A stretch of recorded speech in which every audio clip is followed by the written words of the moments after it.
you've ever seen. Look at that. Adrian Peterson, Andrew Luck, both played in this game. Recent success, Heisman Trophy winners, Derrick Henry, and also Tim Tebow were on this field at the Alamo Dome. NFL success as well in the playoffs and the Super Bowl and also in the Pro Bowl. So many of those stars got their start right here in the U.S. Army All-American Bowl. Presented to you by American Family Insurance. All set for the kickoff here. The east side going to kick to the west. Paul Burmeister alongside Anthony Herron and Ross Tucker. Also well-armed on the field. We have Barton Simmons, the director of scouting for 24/7. Recruiting is his life. He'll be a part of the conversation throughout the show. Lewis Johnson and Marty Snyder also with us throughout the next 3 hours.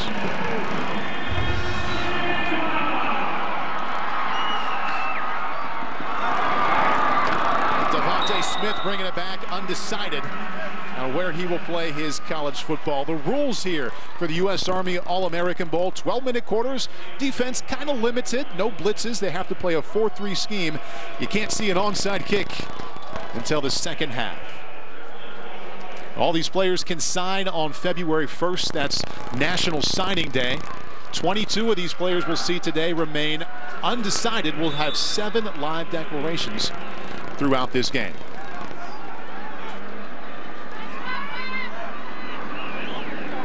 Tate Martell gets the start at quarterback. Back in 7th grade, he committed to Washington, then he flipped to Texas A&M. Went undefeated in high school, 45-0. He has decided to play his college football at Ohio State. It's an element of Tate Martell's game that, of course, suits the Urban Meyer system and what he's going to be with the Ohio State Buckeyes. He's only about 5'10", so not quite as statuesque as some of the Buckeye quarterbacks we've seen in recent years, but he's got that multi-dimensional talent. It's funny talking to him on the field before the game. I said, how'd you get offered a scholarship in 7th grade? He said Steve Sarkisian saw some tape of me and liked what he saw and offered when he was up at UW. Hey, climb. Hey, climb. Walker, climb. And that is Tate we're listening to. All quarterbacks will be mic'd up throughout the afternoon. And that's Najee Harris, to many the #1 recruit in this game. Almost 2 years ago, guys, he committed to Nick Saban and Alabama. Now, he remains verbally committed to the Crimson Tide. Michigan has very much come into play.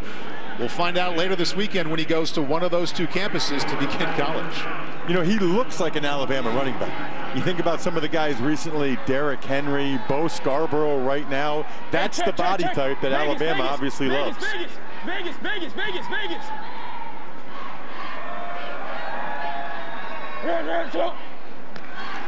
Tate Martell, future Buckeye, flushed out of the pocket. Trying to get himself set back up. Does a nice job of buying extra time before he's run out of bounds just after he crossed the 40-yard line. He had to go on the run because Chase Young came off the edge, able to beat Foster Sorrell, our #1 player in the game, getting around the corner. See the wheels, though, being shown off by Tate Martell, extending the play. Man, he looks a lot like Johnny Manziel there, doesn't he? At one point, he committed to Texas A&M during the process, and you can see just the way he was scrambling to his right. He looks like Manziel. Did an unbelievable job, not only of winning, we mentioned top of the broadcast, 45-0 as a starting quarterback at Bishop Gorman High School in Las Vegas, but also took care of the ball incredibly well. His senior season, 41 touchdowns and only 1 interception.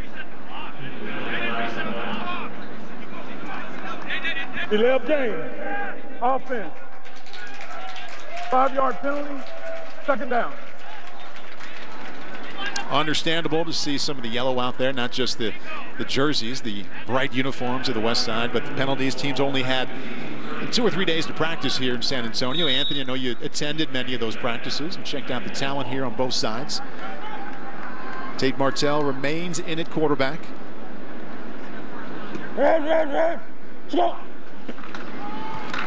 Keeps it himself, shows that initial burst through the line of scrimmage. That's a pickup of 8 yards. Looked like a running back going through that hole. It's a fairly complex system that Tate Martell has run at Bishop Gorman over the last few years. It's been 3 seasons since he's lost a game on the football field. They've won some national championships, multiple state titles. We're seeing it on display here because you referenced, Paul, the fact that these players have only been practicing together for a few days at this point, but most of the mental gymnastics for the game are mainly on the quarterback.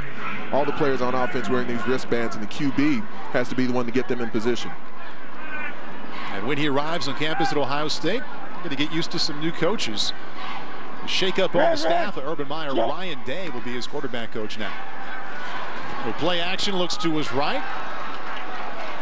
On time, in rhythm, but about a yard and a half short of the first down. Devontae Smith on the receiving end there. You can see the way the ball comes out of Tate Martell's hands so comfortably. He throws the ball so nice and easy. Just a little comeback route by Devontae Smith. You see him there. And Martell already off to a pretty good start. It's been the Tate Martell show so far. It looks like they're going to go for a fourth down here. They're in plus territory. It's an all-star game. And honestly, even college football, you know, this is what we're starting to see more commonly. Red. Let's go. Fourth down and 1. Najee Harris right up the middle. Needed 1, got 3.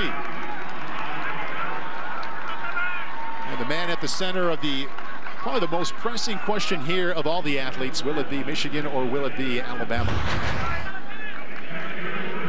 An umpire wearing a camera. Here's the look he had at fourth down and 1. Najee Harris going up the middle, fighting for a little bit of extra yardage. Got 2.5, enough to move the chains to make it first down and 10. Unique vantage point we get there from a camera standpoint. I like it. Najee Harris, an interesting character, guys, in a time we see so many involved in social media with these kids. He doesn't have a Twitter account. Tries to cut it out to the right side and brought down for a loss of 2. This is the second consecutive tackle made by Jacob Phillips. Just run Najee Harris. Phillips is out of Nashville. He's going to Oklahoma. He is a big boy. He's an inside linebacker all the way. Wouldn't even be surprised if he grew to the point where he's a defensive end. He's had a big week all week in the practices between these two teams. Bob Stoops has the Sooners well represented here this afternoon. Phillips, one of 5 future Sooners we are watching this afternoon.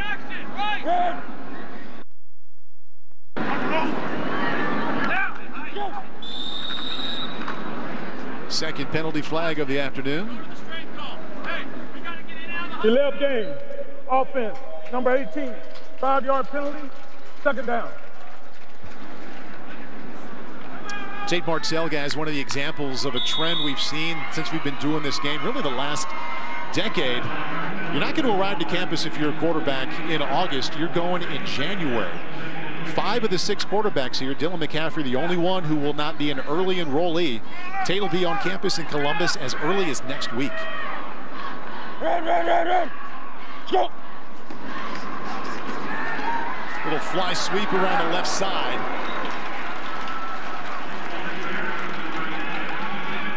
Stephen Carr. And the guy that made the tackle, Richard LeCount, he's been a star all week. Watch number 4, right side of your screen. He's going to run the alley, and when he gets there, he has bad intentions. Earlier this week in one-on-ones, he took a guy all the way over the bench, and it went viral. He's from Georgia, near the Savannah area, very similar area of the country to where Cam Newton is from, being the former NFL MVP. They've sort of formed a bond here in recent years. Spent a lot of time at Cam's house. Cam tweeted at him earlier this week. Third down and 12. Martell stepping up in the pocket nicely, but underthrown. And broken up by the future South Carolina Gamecock, Hamza Nazaruddin. Looked like Nazaruddin could have intercepted that if he wanted to. I don't know why he just knocked the ball down. He put a great beat on that pass. Broke on it, had it. He's one of many guys in this game that plays multiple sports, and his basketball highlights are crazy.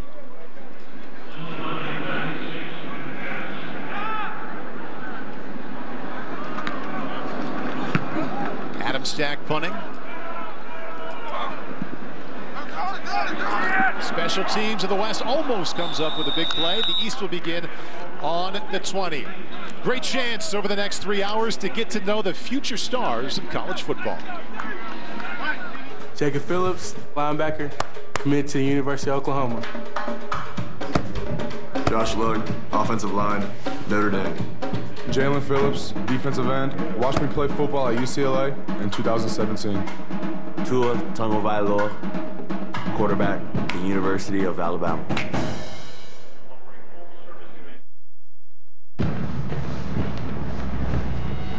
Every team has a goal. Every team makes a plan.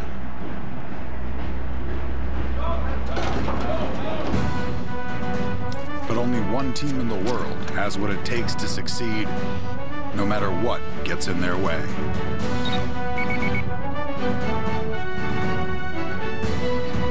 Find out more at goarmy.com/team.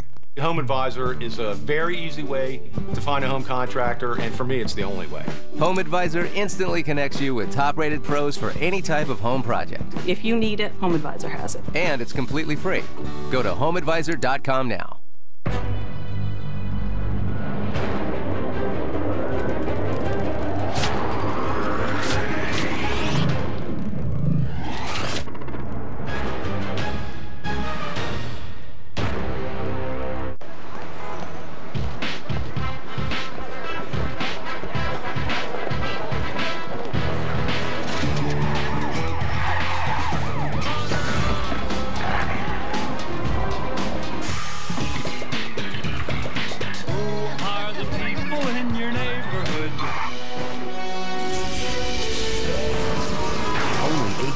Offers all your live channels and DVR on your devices data-free. It's entertainment your way.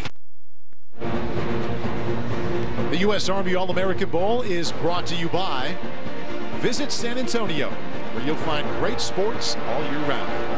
And by the U.S. Army. Find out more at goarmy.com.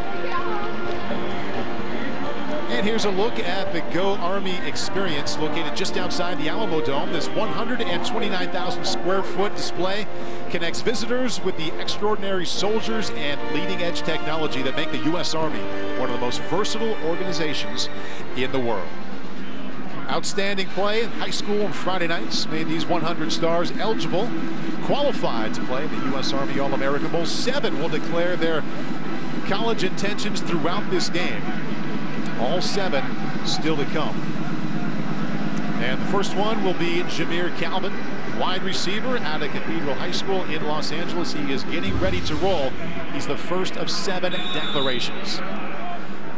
Jake Fromm at one point was an Alabama commit. Changed his mind, now going to play at the University of Georgia. He's the starting quarterback for the East Side.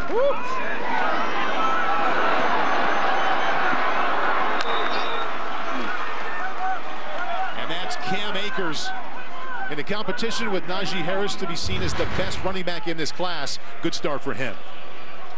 It's a very unique position that Cam Akers is in because he's played quarterback throughout his entire amateur career so far. Actually threw for over 3,000 yards, rushed for over 2,000 yards as well just this past season. Here we go, here we go. Grenade! Grenade to Hunt!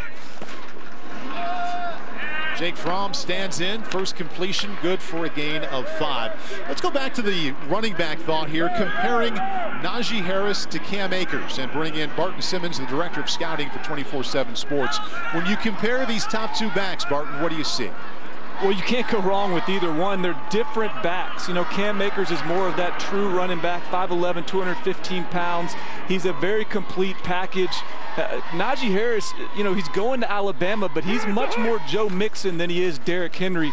A big back that can run with some wiggle and can catch the ball out of the backfield. So that versatility you see from both these guys, that's the new age of running backs these days. Nice balance there by Cam Akers, who will go to Florida State. And Barton, I want to back up to what you said a moment ago. You said that Najee Harris is going to Alabama. There's been a lot of people still wondering. You had some conviction there. Is he going to be with the Crimson Tide? You know, I think at this point, and if you look at 24/7 Sports, there's been all kinds of reports this week. We're getting to the point where we're tracking flights. No one's going to know for sure where Najee Harris ends up until he's enrolled in class and sitting there taking notes. So wait till Sunday and we'll see. But Najee has been very clear about keeping us all in the dark as to where he lands. He's going to one of those 2 campuses tomorrow, either Ann Arbor or Tuscaloosa. The intrigue has gotten deeper and deeper every season. We we've been calling this game. It's what makes it so fun. At quarterback, we have Jake Fromm. I mentioned initially committed to Alabama, but flipped, pardon me, to Georgia. Did that because Kirby Smart, now the head coach at Georgia. Nice job by the West defense there. Kirby Smart was his primary recruiter to Alabama when he was defensive coordinator there. Once he became head coach in Athens, made a priority to get Jake Fromm. He got that done. Fromm looking forward to being a Bulldog. Fromm is really impressive. Just getting a chance to talk to him yesterday. He's starting and a captain for the East team. We asked him, why are you starting? And he said, I just went out there first. And even in pregame warmups, he's the one that was taking the team through the stretching. So he's the alpha dog among a lot of alpha dogs. In some trouble here. Got the ball away just before he went down. 21 for the West Side, Addison Gums, who will play football at Oklahoma. This is a part of Jake Fromm's game that's going to be a bit different than many of the other quarterbacks we see in this game and beyond. He's not the most mobile. He's a guy who's got some of that functional mobility inside the pocket, but he's never been a player throughout his career that really extends plays that well. We're not going to see him take off and run for many first downs. When I spoke to him during the week about his mobility, he said, you know what, I used to play baseball. I was pretty great at that. Even though I'm sticking with football here, I know that my skill set doesn't really allow me to be one of these dual threat QBs. As a junior, the Gatorade Player of the Year in the state of Georgia. Looking deep down the right side, his intended receiver, Tariq Black, out of the state of Connecticut, will play football for Jim Harbaugh at Michigan. Going with the back shoulder throw there, you see all the time now at the college and NFL level. It's just tough when you've only practiced with a guy, really 3 practices this week, to be on the same page and have the timing you're looking for on those back shoulder passes. Back deep to receive the punt for the West Side, Darnay Holmes. He's one of 7 who will go with a live declaration. It'll be either UCLA, USC, or Ohio State. He'll let us know later, coming up in the second half.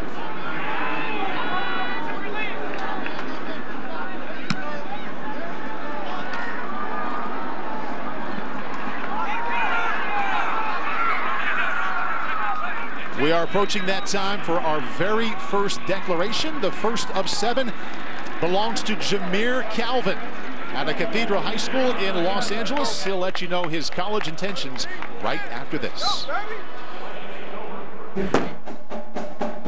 Jameer Calvin, wide receiver, Cathedral High School. Which schools are going to be? Find out live on NBC.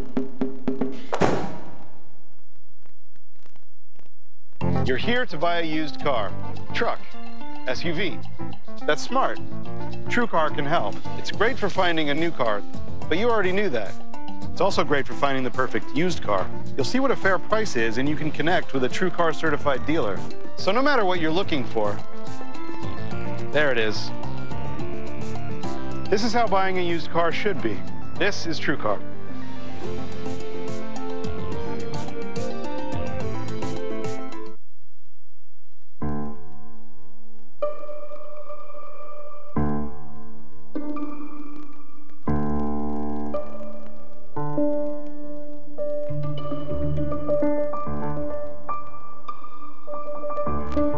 Each day brings new possibilities. That's why you need a partner dedicated to helping your company reach its goals. U.S. Bank, the power of possible. The NFC Wildcard Playoff is on NBC. It's win or go home. Lions, Seahawks. Tonight on NBC. Jameer Calvin standing by and ready for his college declaration. We'll get to that in just a moment. You like offense in the U.S. Army All-American Bowl? We have had plenty. Check out what's playing on Sundays. Andrew Luck and Teddy Bridgewater. They started out right here in San Antonio. Incredible list of accomplished running backs. AP and also Jamal Charles. How about LaShawn McCoy and also DeMarco Murray playing in this game as high school seniors? Doesn't stop there. Heisman Trophy winner and a potential Rookie of the Year this year. Out wide, playmakers like Deshaun Jackson and Odell Beckham Jr. both played inside the Alamo Dome in between high school school and college. Thinking about wide receivers, we're thinking about Jameer Calvin. He's ready to let us know where he's going to play college football. Here's Lewis Johnson. All right, Paul, thanks very much. Jameer here with everyone. This 5'9", 175-pound wide receiver out of Cathedral High School, California, had a big year. 86 catches for 1,300 yards, 17 touchdowns. And he told me that he was motivated by people who told him that he could not be a successful wide receiver at his height. Well, he's done it, and now his family is here. His mom, Yana, is here. Little brother, Jeremiah Calvin, who's 12. I don't think he's so little. And then uncles and aunts all here for the big moment. So we've got some hats in front of us, and you've got a big decision to make. I know it's been difficult, but let's look at these. We've got Alabama, Nebraska, Notre Dame in the middle, Oregon State, and Washington State. And so, Jameer Calvin, this is the moment you've been waiting for. Where will you play your college football? Well, first off, I just want to thank God for all the opportunities and blessings. And for the next 4 years, I'll be attending Oregon State University. Oregon State University, I see. And if I'm not mistaken, Jameer, that was a late change. Tell me about this decision process and why the Beavers. It was, originally I had my mind set on another school, and then for the past few days, just talking with everybody, talking to my dad, talking to God, I just had a hard change, and then just to be able to play with my best friend, Eric Swimming, is just a blessing. You're not the only one with tears in your eyes, my man. Look at your mom here. Yana, what does this moment mean to you? This is the moment we've been waiting for, and Jameer deserves it, and this is his moment. All right. And we love him. All right, now how do you recollect yourself and get back out there and play a football game? It's only the first quarter. Nah, I'll be fine. All right, congratulations on your decisions. Enjoy, family. And now over to Barton Simmons, the Director of Scouting for 24/7 Sports. Barton, what do you think? Thanks, Lewis. Hey, guys, we got an upset to start the show here. Look, the 24/7 Sports crystal ball was pointing towards Nebraska really for a long time, and throughout most of this week, Mike Riley and that staff have made California a huge, huge priority, but he's finding out here with this Jameer Calvin commitment that it's a lot harder to build a pipeline from Los Angeles to Lincoln than meets the eye. I think that's going to take some time. Jameer Calvin told me back in the spring, look, I'm a Pac-12 guy, I'm a West Coast guy. I think that's really played out here, Paul. Yeah, Barton, he grew up a huge USC fan. Earlier committed to Nebraska, but as you can see, he's relieved, tears of joy. Great to see that emotion. The future Oregon State Beaver. Let's take a look at what he did on the high school field. Those physical traits remind me a bit of John Ross III, who's just declared that he's leaving Washington on his way to the National Football League. This is a great get for Gary Anderson, and his wide receiver coach Brent Brennan actually no longer there with the Beavers, but Anderson able to sort of re-engage Jameer Calvin here apparently, be able to get him to stay and return to that Oregon State commitment. That Nebraska leaning that was there, remember, Mike Riley, former Oregon State coach, became the coach of the Cornhuskers. Eno Benjamin, the tailback in the backfield. Good segue. He is our next declaration. He'll let us know where he's going to college coming up soon here in the first half. He was so impressive when we spoke with him yesterday. He came in like he does television production meetings every day. He had a big smile on his face. Glad you guys are all here. He was running the show as soon as he came into the room. He is full of personality. He's just got a huge life force to him. I was in the NBC studios for Sunday Night Football when a lot of these All-American recruits were sort of taking a tour, and Eno Benjamin was the one leading the way every step. And met in the backfield well before he got back to the line of scrimmage. It's Chase Young, future Buckeye, bringing him down. A big start to the game so far for Chase Young. He's been committed to Ohio State for a while now. Of course, a lot of different universities after his skill set.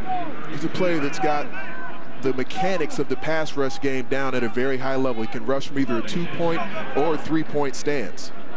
Defense having its way for the East and the West so far. 2:44 and counting left in the first quarter. Tate Martell, also a future Buckeye. And that's a completion to Ty Jones, who will play at Washington. Jameer Calvin just told us he's going to Oregon State. Tears of joy continue. The emotion overtaking him there on the sideline, and as Lewis mentioned, at some point, put a smile on his face and head back out and play some football. You know, you forget sometimes how emotional this is for these guys. This is something that's been weighing on them for 2-3 years at a time. They're getting pulled in all different directions. it's a relief, yes, a weight off your shoulders to finally make the announcement and move forward. It makes me emotional just watching that. It reminds me of 20 years ago when I committed. I bawled my eyes out too. As did I. Tate Martell sprint now to his left. You think about what's culminating there and coming to fruition. They spent so many years dreaming of this moment and hoping they'd be recruited. They felt that the last 3 years. I think they all realized, in addition to it being fun and exciting, it's a lot of pressure. It's a lot to think about, a lot of ups and downs, and you can certainly understand why someone like Jameer Calvin is emotional when it comes to an end. Well, and it's also turning the page. You know, you're putting high school and high school football behind you, moving on, moving out on your own to college. It's emotional for everybody.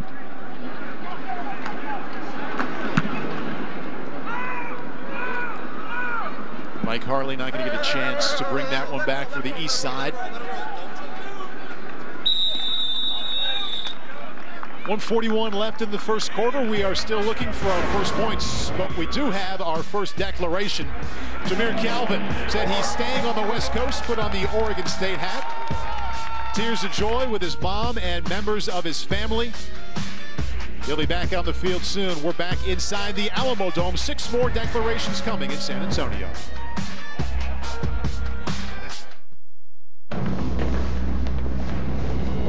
Every team trains hard. Every team prepares to win.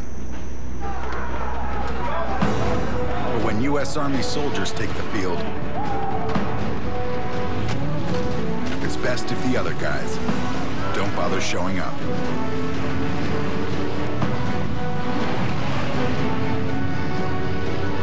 See if you have what it takes at GoArmy.com/team. Every day, you invest in making a meaningful difference for yourself, your family, and your community. And with every dollar, you make a choice for a better world.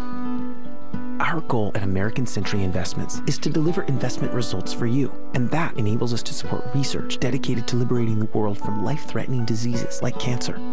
We can be a powerful collective force for a greater good. It's the kind of prosperity that's more valuable than money. On Premier League Sunday, 2 giants will clash, sending shockwaves through the Northwest for the biggest match in English football. Man United, Liverpool, next Sunday on NBCSN. Before drum major Ariana Najjar led the U.S. Army Marching Band through the halftime show, she took a moment to share the traits that she's learned from a very special Army leader, her dad. This week has been absolutely incredible, being able to work with extremely talented and passionate individuals. The Army teaches you a lot about leadership, integrity, character, and pride. And this week I've excelled because I've taken those traits and been able to put it in my conducting. My father, being in the military for 21 years, has encouraged me in everything that I do. He's told me to truly just love what I'm doing at every moment and to not be afraid to fail. Jake Fromm, quarterback for the East Side. He quarterbacked the very first possession. Play his college football at Georgia coming up here. He's going to early enroll. He'll be there next week. And here he is, mic'd up earlier. Hey, sight, not sound now. All right, don't take off to the ball snap. We got. Here we go. Hey! Woo! Go, Cam. Woohoo! Jake Fromm played a series. He's going to watch from the sideline now. One of 9 Bulldogs in this game. Think about the 9 on their way to Georgia, 9 on their way to Ohio State. Almost 20% of these players going to either Columbus or Athens. Swag through the roof with Jake Fromm. A bit of a different personality in a quarterback right now, too, with Tonga Vailoa. Shows a lot of bit of that leadership moxie that Ross was talking about earlier. His running back to the left, DeAndre Swift, down to Philadelphia. He will also play at Georgia. Swift around the left side. Stopped about a half a yard before he got back to the line of scrimmage. Swift is really a heck of a story. 4 years ago, he came here as a freshman just to see what it was about. I remember he and his dad sitting up in the stands watching the practices. He'd had a tremendous 9th grade year at St. Joseph's Prep in Philadelphia. He knew then that this is the game he wanted to play in, and he came just to be a part of the underclassmen combine and to watch the practices that someday he could be here. He was outstanding in the postseason for a state championship high school team, running for over 700 yards in 3 games. Big sack there by Ernest Brown on his way to play for Northwestern. Green 80! Green 80, say hut!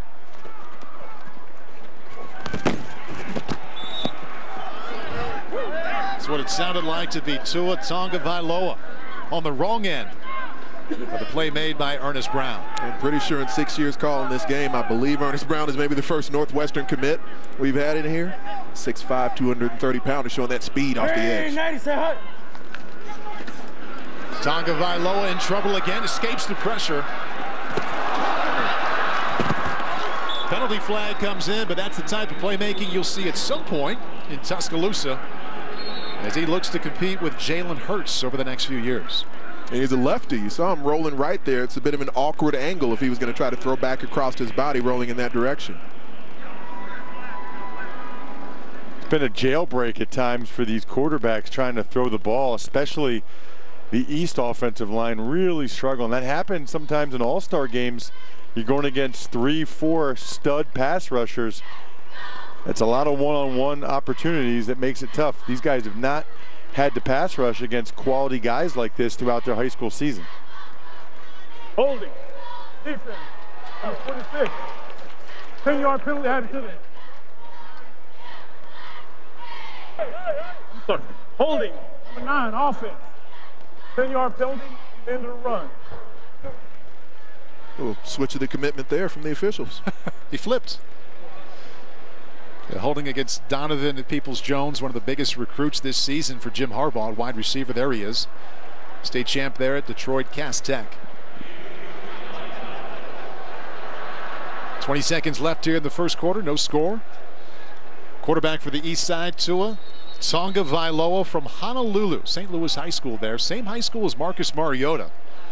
And if you ask why go to Alabama instead of Oregon, like Mariota did, well, he waited and waited for the Oregon offer, didn't come in. USC did, Alabama did. He had plenty of nice choices. Selected Nick Saban and the Tide, and after this game, he'll be on his way to Alabama to begin his college career. That's a big miss when you have a player that talented that wants to come to your school and has offers from places like USC and Alabama, yet you don't offer him until last summer, and at that point, it was too late. It's interesting because Mark Helfrich went out and found Marcus Mariota at the same high school in Hawaii.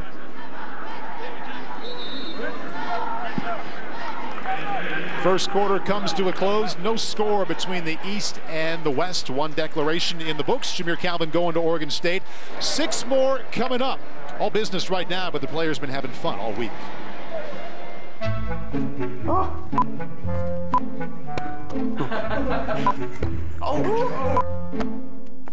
Check yourself out again? Yeah, to be honest, I did.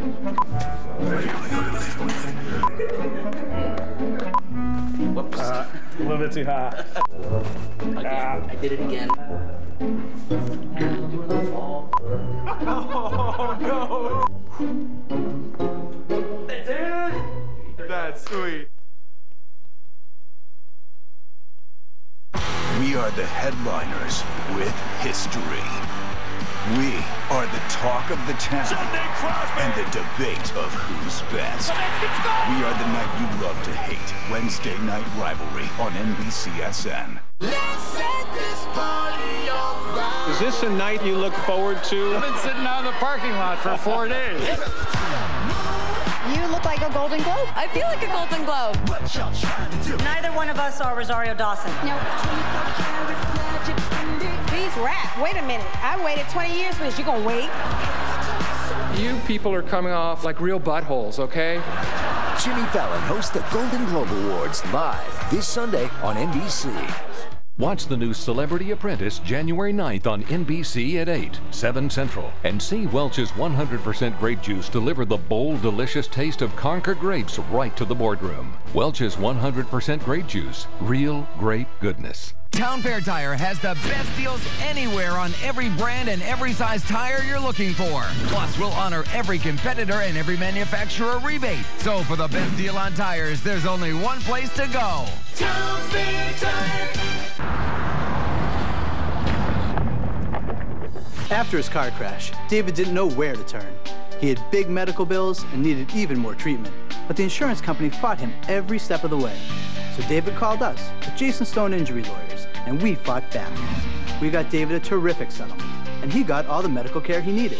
Don't let the insurance company dictate the medical care that you need. Better phone Stone. 800-540-4100. Meteorologist Pete Bouchard, weeknights on NBC Boston. U.S. Army All-American Bowl, just to warm up tonight's NFC wildcard playoff action on NBC. Winner go home between the Lions and the Seahawks from Seattle. Dan Patrick, Mike Tirico will host Football Night in America, 7:30 Eastern on NBC. Thinking about Football Night in America, these U.S. Army All-Americans, a select few, the best of the best, had a chance to visit our studios on Football Night, get their pictures taken with Hall of Famer Tony Dungy, Super Bowl champion Rodney Harrison. Rodney must have liked those guys. He's smiling. Quite a bit, and they got a kick out of meeting Tony and Rodney there. I'm still not sure I believe Jalen Phillips is only 6'6". I mean, I'm almost 6'4", and he towers above me, towers above everybody I've seen him next to in the times I've been around him. No points in the first quarter here. Second quarter about to begin. Dean Lenore back to receive.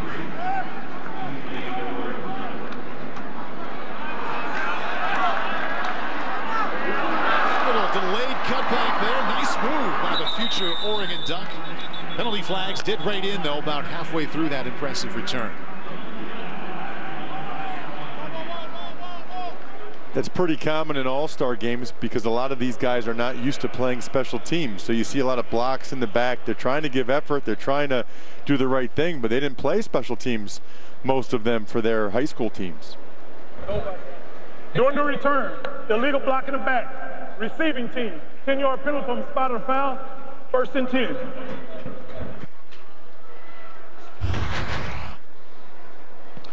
See, upper right of the screen, Jaden Peavy. That's about as blatant of a block in the back as you'll see.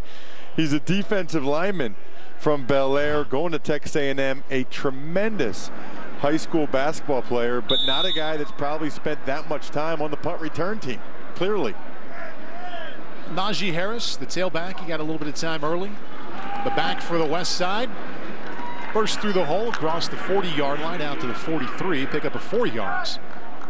What really impresses me with the game of Najee Harris is his stature, as you were referencing earlier, Ross, similar to what Derrick Henry, as we've talked about throughout the show, but he's a lot more sudden. There's more snap to the way that he moves once he gets the football in his hands. So he runs like a back, much smaller in stature, but he's got that size and physicality available to him. Two backs in the game, Stephen Carr. Falling down is Sean Robinson as he completes quick hitch pass to the left, another gain of 4. That's complete to Ty Jones, future Washington Husky for Chris Peterson. And Sean Robinson had an interesting high school career, the quarterback right now, who will play at TCU.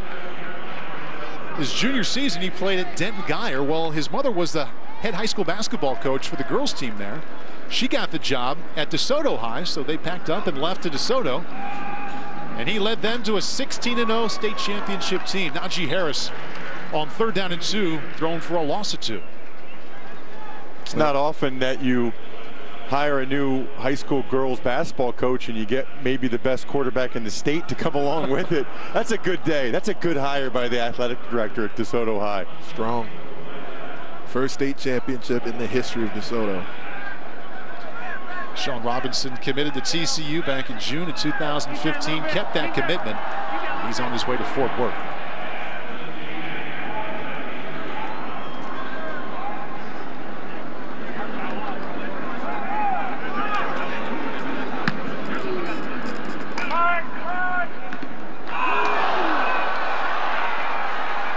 special teams fumble there, and the West team bounces on it. That's Levi Draper, future Oklahoma Sooner, and the West team back in business deep in East Territory.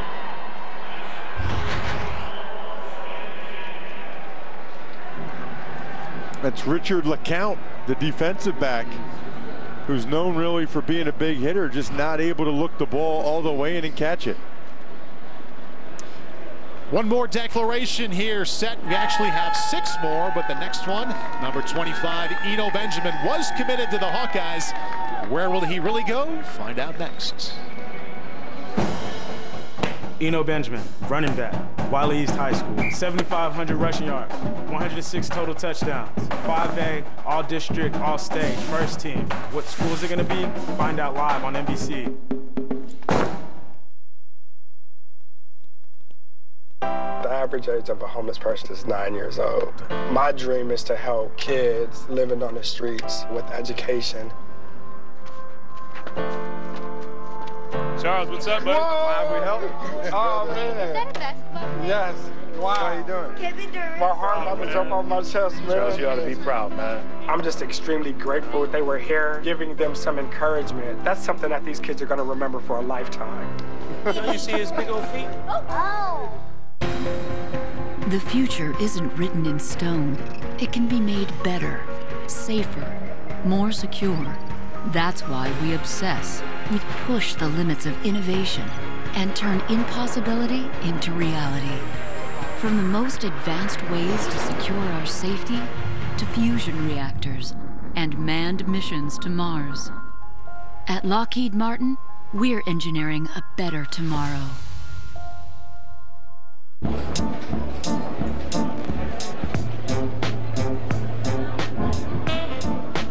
The perfect night out starts with amazing food, but it also requires wonderful company, interesting conversation, and just the right lighting to set the mood. From high-end restaurants to picnic tables under the stars, discover one of the most diverse culinary scenes in the nation. Plan your unforgettable trip at visitsanantonio.com. First declaration, wide receiver Jameer Calvin will go from Los Angeles to Corvallis. He'll play his college football at Oregon State. We're all set for the next live declaration. Eno Benjamin, the running back. Marty Snyder, take it away. And he is a 12th ranked running back in the country, Paul, so a big decision here. We've got mom Helen, dad Lawrence, and we've got a whole lot of family members here as well. And you told me, hey, I'm 5'9", but I've proven people wrong my entire career that I can play a big, powerful running back. So it's down to Michigan, Texas, where you would stay at home, Utah, Arizona State, and Baylor. Who's it going to be, Eno? Well, first off, I want to thank God. I want to thank all my family and my friends, especially the playmakers and my best buds. And so at this moment now, I will be committing to Arizona State University, baby. Arizona State, so he moves out of state to go to Arizona State. What made you want to become a Sun Devil? Well, they really had what I was looking for in a program as far as academics, and just if I wasn't attending or playing football, that would be a school that I'd love to attend. Now, you mentioned academics. You have a 3.94 GPA, and you want to be studying business law. How big of a factor was that in picking Arizona State? It was a huge factor, just knowing how many connects you could have coming out of that program. A big pickup for Todd Graham in Arizona State. Barton Simmons, how does that change the landscape? Well, it's a big get for Arizona State. Obviously, anytime you got Arizona State getting an Army All-American, that's big for the program. But you talk about Texas guys typically kind of stick together. So what's a Texas kid going to Arizona State for? Well, remember, head coach Todd Graham coached high school football in the state of Texas. He took a very personal approach to Eno Benjamin's recruitment. That really resonated with Eno, and I think that was a big part of this commitment, along with John Simon, the running backs coach, having some NFL pedigree. Those were two big factors in Eno Benjamin getting out of the state and committing to the Sun Devils. Big hugs for the family on the sideline as Sean Robinson, Gatorade Player of the Year in the state of Texas, carries for a gain of 9. Let's get our thoughts back to Eno Benjamin, who played at Arizona State. You know, he's not an elite athlete in terms of size and speed, but people just can't bring him down. You look at him and you don't see a guy that's running a 4.3 40. He's 5'9", 210, but they just cannot bring him down to the ground. Any tape you watch of him, he's breaking or running out of 3 and 4 tackles at a time. He's got excellent vision, the ability to make the jump cut that you're looking for. Najee Harris carries 1 yard short of a first down, bring up third down. Eno Benjamin visited Tempe back on October 8th. He was initially committed to the University of Iowa. Really liked his visit to Tempe, said he knew late November that it was going to be Arizona State. Can't be easy to keep that under wraps and to yourself. Jelly announced it live here moments ago. DeMario Richard and Kalen Ballage, a couple of running backs at ASU. They've been the main ball carriers all of the 3 seasons they've been there in Tempe. They'll both be seniors next year, so we'll see if Eno Benjamin's a guy who's going to redshirt or if he'll play right away. 2 backs with Sean Robinson in the backfield, third and less than a 1. Stephen Carr and Najee Harris. There's Harris, easily a first down to the 15-yard line. Benjamin had an interesting comment about what you just said there, Anthony, as we watched Najee Harris burst through the line. Our Barton Simmons believes he will maintain that commitment to Alabama and go to Tuscaloosa later this weekend. But Benjamin, when we talked about, do you plan on playing? Do you want to play right away? He talked about the seniors will be there and said, you know what? I would love to just take in some knowledge and learn from those 2 before I play. Kind of a mature outlook. We hear so many times how badly the kids want to play right away. I respect that approach that he's taking mentally to the transition from being a high school football player to a major college football player. There's certainly going to be a jump for all these athletes once they get there. So it's Jameer Calvin announcing he's going to Oregon State. Moments ago, Eno Benjamin to Arizona State. Pac-12, 2 for 2. Next up, we'll go to the offensive line, Chuck Filiala. All 335 pounds of him. Going to tell us about his college choice. With the bigger bodies and bigger personalities, I'd say I've seen throughout the week here in San Antonio, and Chuck Filiala.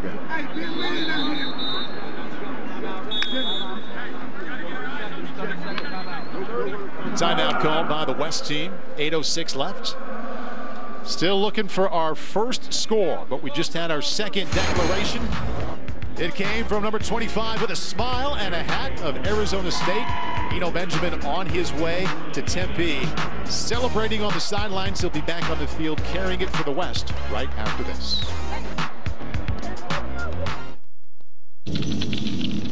I can shut down your power grids. I can paralyze your infrastructure.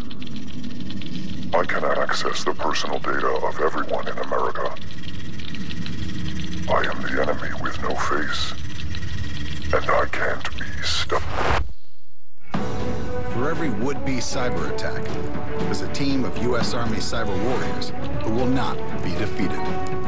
Find out more at goarmy.com/team.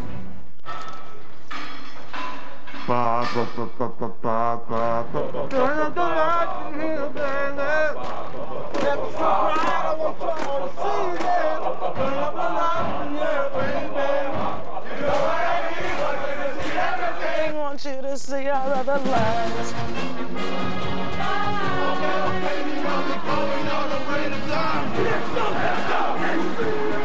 Gatorade bars. Never let hunger get in the way of your game. The average age of a homeless person is 9 years old. My dream is to help kids living on the streets with education. Charles, what's up, buddy? Wow, we help. Oh, man. Yes. Wow. How you doing? My heart about to jump off my chest, man. Charles, you ought to be proud, man. I'm just extremely grateful that they were here, giving them some encouragement. That's something that these kids are going to remember for a lifetime. Don't you see his big old feet? Oh. The U.S. Army trains soldiers to accomplish great things under pressure. To provide this unique perspective, a couple elite Army marksmen and Olympians visited the Young Americans to motivate them for game day. Being an Army Olympian has given me the discipline I needed to finish off one of the dreams that I've had of winning a gold medal. The Army gave me a great platform for me to reach my goals. I hope sharing our Army stories with these All-Americans this week will help them realize what it takes to be their best. It's not so much about winning that medal, but it's about the journey, and I think that's what makes us so successful. Saturday. Yes, sir. Thank you, guys. U.S. Army All-American Bowl is presented by American Family Insurance. Live in San Antonio inside the Alamo Dome. Paul Burmeister, Ross Tucker, Anthony Herron in the booth. Marty Snyder, Lewis Johnson, and Barton Simmons on the sidelines. This is Sean Robertson, quarterback headed to TCU, looking to the end zone. And just missed. Ty Jones, who will play at Washington, a little bit overthrown. Ty Jones seems to be the favorite target so far of both quarterbacks. They've been going to big number 88 early and often. He's from Provo, Utah, but going out to UW just missed him. And UW could use some new wide receivers.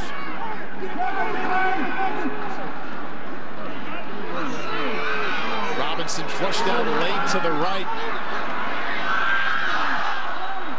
Throws back across his body. And that one also falls incomplete. Intended receiver, actually at tight end, Colby Parkinson, top tight end of the country, who will play at Stanford. We're watching Robinson on the roll, and there's a look at just where some of the mechanics still need some refining, as many of these young players would still be the case. But for Robinson, very shifty, sort of a long strider in the open field.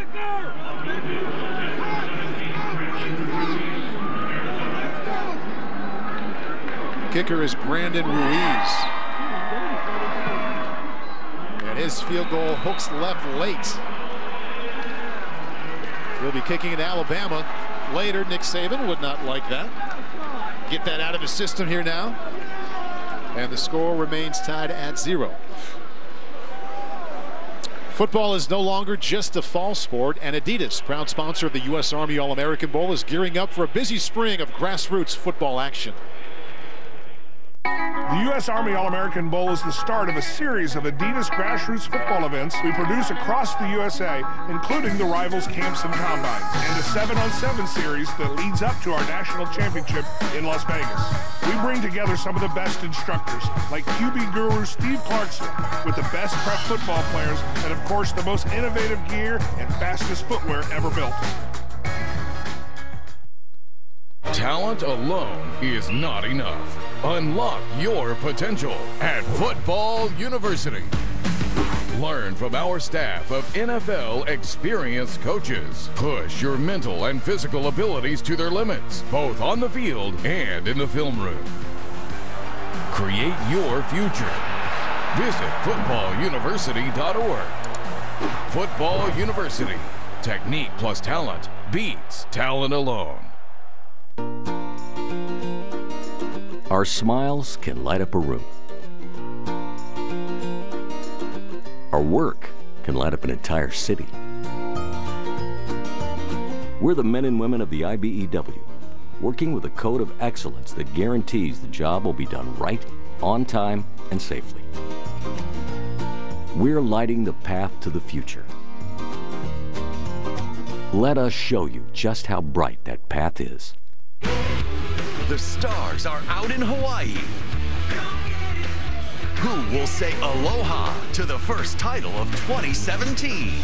The SBS Tournament of Champions, today on NBC and Golf Channel.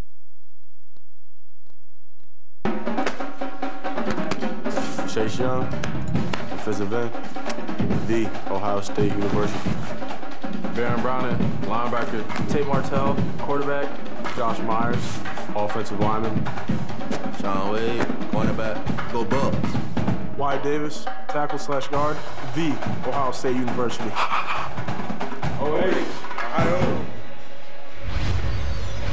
Ohio State didn't score in their bowl game, but they scored 9 recruits here in this game. They could possibly make it 10. We've had 2 declarations. The next one, the big guy there, number 66. 635. I think he's heading over to the booth there. Trick play here by the east side, looking to get some on offense, and fooled a bit. And that was the first snap for the west side of the future Clemson Tiger, Hunter Johnson, number 15. Mr. Football in the state of Indiana, initially a commit to Tennessee. Stepped away from that commitment, said he really had some time to think. Spent a little time at Clemson, and that's where he wanted to be. Ineligible receiver downfield, offense. Second down. And unlike his teammate Jake, to compete with Jacob Eason, who was just a true freshman, we take a look at the true trick play that was sniffed out right away by the West Side.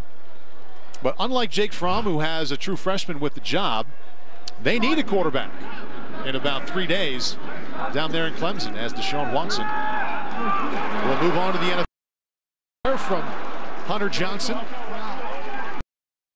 He has wide receiver in stride, Donovan Peoples-Jones. Yeah, sorry, Paul. He has a gun for an arm. Just watching him on the field pregame, slant by Peoples-Jones, and Hunter Johnson puts it on a line. He is the most impressive pure thrower.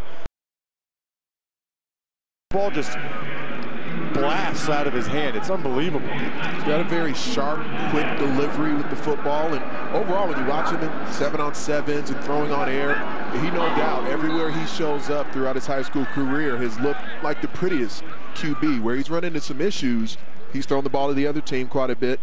He's had 12 interceptions. Let's check out the ump cam here.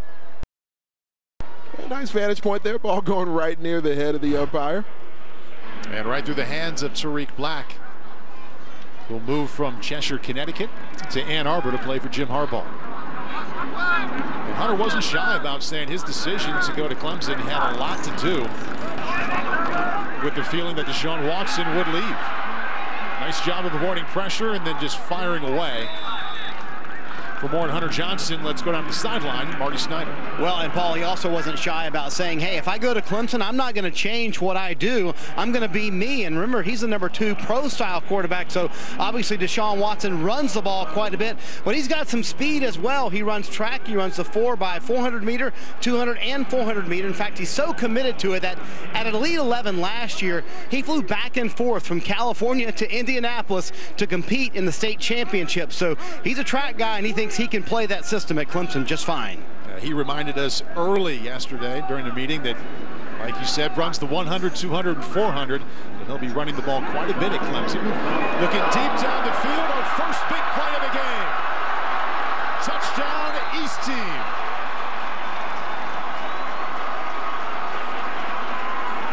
Wide receiver Henry Ruggs out of Montgomery, Alabama. 61-yard score. Henry Ruggs was the second of 3 receivers just running the deep post pattern against Caleb Jarrell right there. Ruggs, like a lot of these guys, a tremendous basketball player. In fact, didn't even play football in 10th grade. He was so committed to playing hoops, but he now realizes football is his future. And he gets the first touchdown of the day. When you watch the film of Henry Ruggs, after he catches the football, he looks like a running back. He's so shifty. He's got such explosive and sudden moves after he gets the ball in his hands. We'll watch Clemson and Alabama on Monday night. That was a Clemson quarterback throwing the ball to an Alabama native. Henry remains undecided about his college plans, though.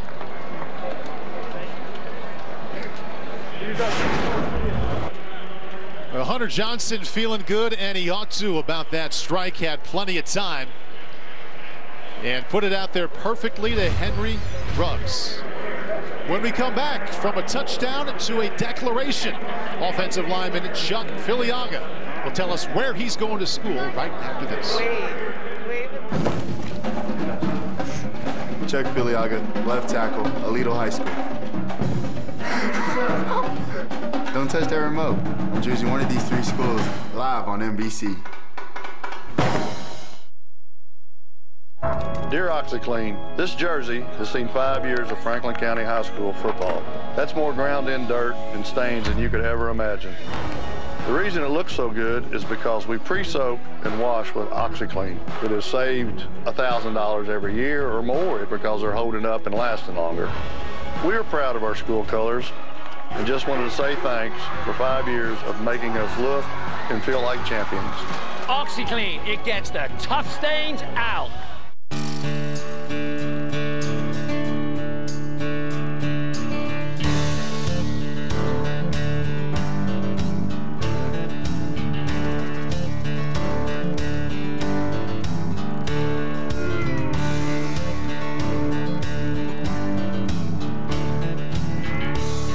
doesn't matter what you're driving or where you're going.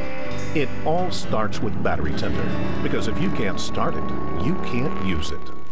The new Celebrity Apprentice is just getting started. You get terminated. And Monday, it's gonna get a little messy. Stop double dipping! Bang! Boom! Bye-bye. The new Celebrity Apprentice, Monday, 8/7 Central on NBC.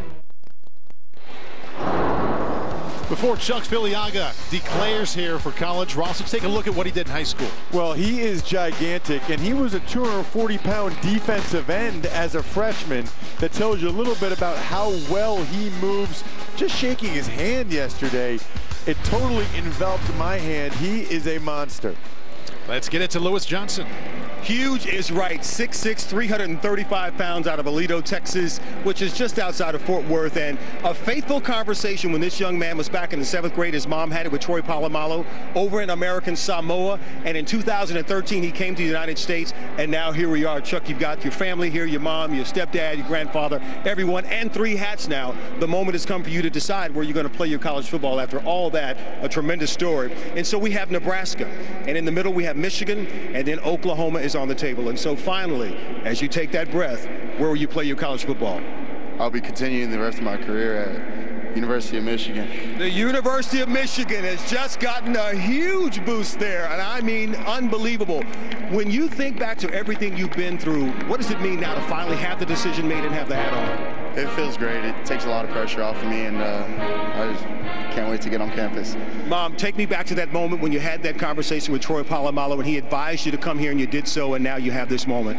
Well, he actually said that we needed to see if we had family stateside to move him off to, so he could have the training that he needed to excel at the next level. And I wasn't going to do that. So here we are. It's been a long journey. Very proud of you, son. That is awesome. And finally, this Army All-American game is significant. Huge family. Over 50 members have served in all branches of the military. How does that make this weekend much more special for you? It makes it very special because I'm out here representing my family and representing those troops that fight for us every day and allow us to play the game that we love.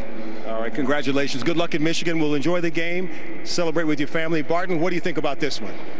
Well, he's a big one, literally. I mean, Jim Harbaugh was trying to get a big class this year.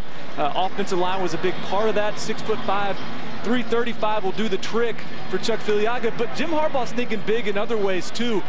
This is a guy that has really expanded Michigan's national brand with the satellite camp circuit. 27 commits. If you go to 24/7 Sports, look at the Michigan commit list. Of those 27 commits, 13 are from different states, different territories, different countries. They've got a cornerback from Canada. They've got New Mexico commit, a Rhode Island commit, 4 kids from Connecticut. Now you got Chuck Filiaga, a kid that's played the last year of high school football in Texas, but originally American Samoa.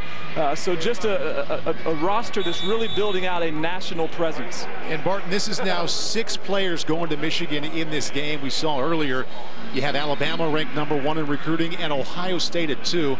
Where does Michigan fall? Paul, they're hanging right out there in the top 5. They're #4 right now in the 24/7 Sports team rankings. Expect them to finish #4 within that top 5 today. And Jim Harbaugh, Urban Meyer, Nick Saban, they're the heavyweights right now, and they're all showing it on the recruiting trail. Yeah, this is Bubba Bolden. He'll be one of our live declarations here coming up throughout the game.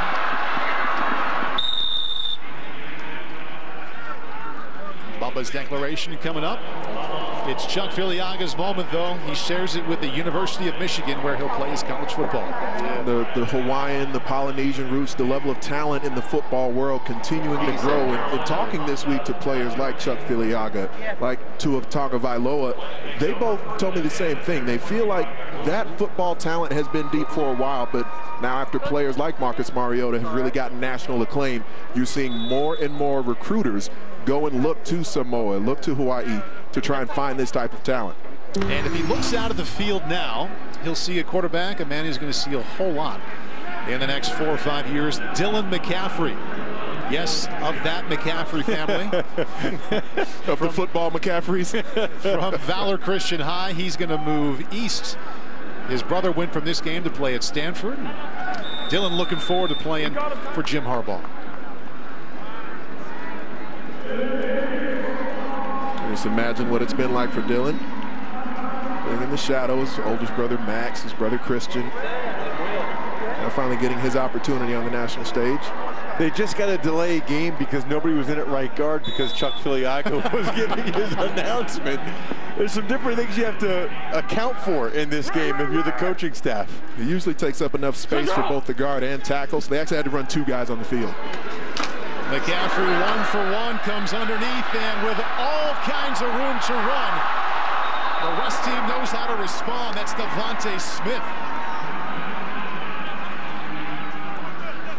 Devontae Smith has been extremely impressive all week. Just a little wide receiver screen comes underneath the blocks of the offensive line. Get out of my way. He is from Louisiana. And you talk to scouts, talent evaluators, barely gets tripped up there. They say he's got the dog in him. He's got the fight. He is skinny, but he'll bring it. Undecided with his college plans. Eno Benjamin told us earlier he's going to Arizona State. Going for a first down and then some right there. McCaffrey hands off to Benjamin around the left side for a first. I love about the way Eno Benjamin runs the football. He's old school. He's bringing back the dead leg. You don't see as many running backs using the dead leg anymore as we used to back in the day, but Eno Benjamin features that repeatedly. He also told us that he compares favorably to Emmitt Smith, a former teammate of mine. You don't hear a lot of the players of today talk about guys that retired years ago. He also said he had some Barry Sanders and Walter Payton. I'll leave out those Hall of Famers. First catch for Colby Parkinson. Tight end going to Stanford. Parkinson has been described by several people as a beautiful tight end prospect, the #1 tight end in the country. And he'll be going to Stanford, where Dylan's brother went. Also doing very well in the offensive line. They have Walker Little, a tackle, going to Stanford. McCaffrey trying to cut it back, gets out there to the 17-yard line. That's a little look with Dylan McCaffrey of what some services rank him as a pro-style quarterback. Some services rank him as a dual-threat quarterback. He's certainly not going to be the most mobile QB that we see in Army Bowl history, but the offense that he ran in high school at Valor Christian, similar, very multiple in the way they operate. He's going to go to Michigan. He's been under center plenty, and that's one of the things that young quarterbacks quite often haven't gotten accustomed to at the high school level in this modern day of football. So much coaching movement this time of year, and the quarterback coach at Michigan within the last week, Jed Fish, leaving Ann Arbor, going to coach at UCLA, which was the second choice of Dylan. Said he never flinched, though. Michigan is the place for him. Showing some patience and a little balance as he dives for a first down. Looks like he'll have just enough for the West team first. And Dylan's still a little slender in his frame. You know, he's 6'5", but he's less than 200 pounds right now. He was looking for a run-pass option, and nobody was looking at him. So his option was, I'll run it myself. Red.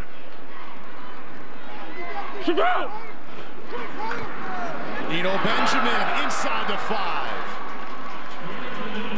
Gain of 9 as the West team responding well to the touchdown pass from Hunter Johnson. Eno Benjamin stays down. He went down awkwardly at the end of that tackle. I did not like the way that looked at the very end. Let's hope he's okay.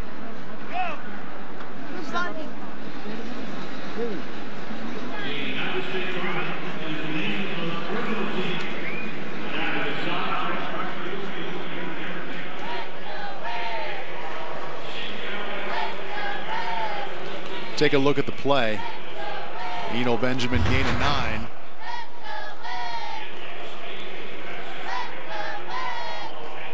Saw that right ankle trapped underneath the tackle.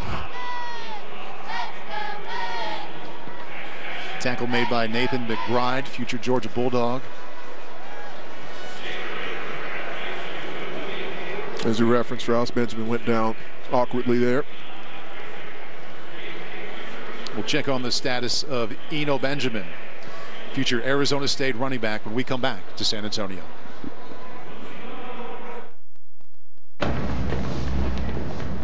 To be part of this team, it takes more than being tough. It takes more than being smart. It takes the will to step up when the stakes are highest. and the skills to prevail when you're needed most. Find out more at goarmy.com/team. You can ask any coach, player, or fan. Florida is known for its beaches, golf courses, sunsets, and high-powered football. In Naples, Marco Island, and the Everglades, you get it all. Congratulations to our reigning FBU national champions. 6th grade, Dade County, Florida. 7th grade, Broward County, Florida. 8th grade, Maryland. Florida's Paradise Coast is Florida's sports paradise. The average age of a homeless person is 9 years old. My dream is to help kids living on the streets with education. Charles, what's up, buddy? Why we help? Oh, man. Yes. Wow. How you doing? My heart about to jump off my chest, man. Charles, you ought to be proud, man. I'm just extremely grateful that they were here, giving them some encouragement. That's something that these kids are going to remember for a lifetime. Don't you see his big old feet? Oh. The night you love to hate is on NBCSN. Sidney Crosby and the Penguins face off against Alex Ovechkin and the Capitals. Penguins-Capitals coverage Wednesday night rivalry begins 7 Eastern on NBCSN. Both teams playing awfully well these days. And this is Eno Benjamin. Moments ago, just before the break, gained 9 and stayed down in the field right after we went to break. He got up and walked off the field, was limping, as you can see. And we hope for good news from the west sideline and Eno Benjamin. Give you an update as soon as we have one.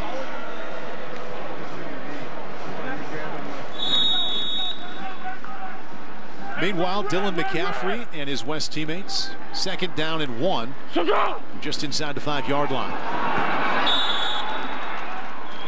And it's going to be 3rd down from the 10-yard line. That's at least the 2nd or 3rd low snap. Second one since Dylan McCaffrey came in. He's going to start to get frustrated. Wasn't even close there. Derek Kerstetter, who's a local guy from San Antonio, playing center, snapped it. Really never got more than a foot off the ground. Hey, run! To go! Najee Harris tripped up just as he got past the 10-yard line to bring up 4th down. And the West team really on the move. Thanks to some good defense from the East and that bad snap that Ross pointed out. They're going to have to settle for a field goal attempt. Had a nice drive going there. Dylan McCaffrey was leading them down the field. Wouldn't respond to that drive, that big throwing catch that Hunter Johnson put together. Brandon Ruiz missed earlier in this quarter. And he doesn't miss again. Johnson to Ruggs touchdown pass, 61 yards out for the East on their last possession. A Ruiz field goal makes the lead 7-3. Time now to take a look at the Gatorade State Players of the Year. And quarterback Tate Martell of Las Vegas, Nevada, Bishop Gorman High School, has been voted the Gatorade National Player of the Year. 45-0 record, pretty good resume.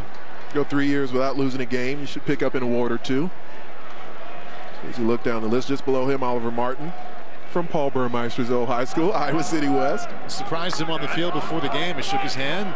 Said Paul Burmeister, class of 1989. Which I realized He said when? Yeah, exactly. Well before he was born. But he was friendly. He was nice. Intense before the game, but still thinking about where he's going to go. I know Iowa certainly right there in the mix for Oliver Martin. How much pressure is it, Paul, for a kid from Iowa City West to play for the Hawkeyes? A little more on him, I think, because he's done so well at the summer camps. He can pretty much go where he wants. I did not have that attached to my recruitment, so a lot more eyeballs on him. But I think it's also a lot of fun to play in your hometown. It's a different kind of experience, which is, I believe, more positive than negative. Tired yet?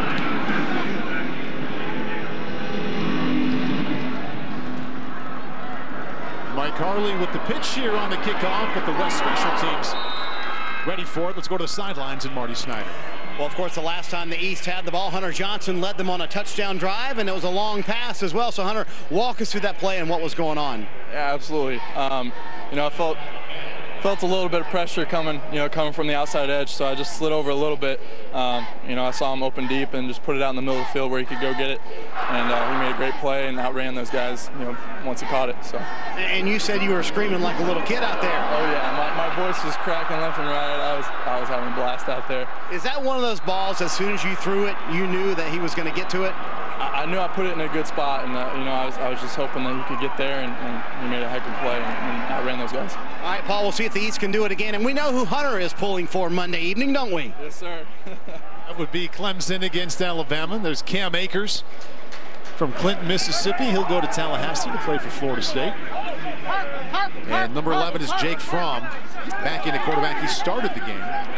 The future Bulldog looking forward to some competition with Jacob Eason, who we saw play in this game last year. It's interesting because Eason was the #1 pro-style quarterback in the country last year, #1 overall quarterback. He started as a true freshman in Athens, but Jake Fromm told me he's not concerned about that. He and Jacob Eason are going to get along great, but Fromm plans on enrolling there and competing for the starting job right away.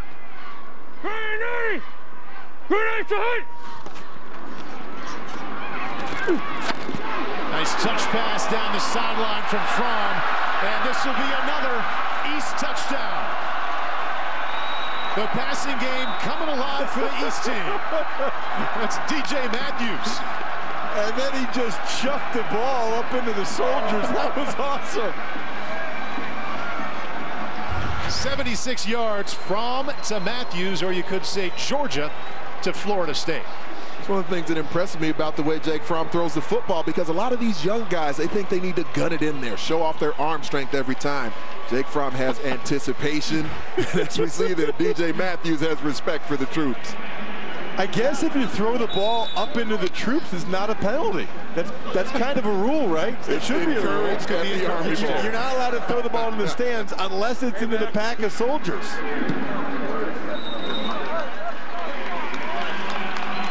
Impressed by the way Fromm stood in the pocket. Had to throw it a count later than he wanted to, but kept his composure in there and put it right on the money to Matthews. Everybody you talk with, Paul, talks about Fromm's poise, composure. He just has such a great natural feel for the position. Laid it out perfectly for Matthews, who's just a super exciting, you know, more of a slot receiver type of body.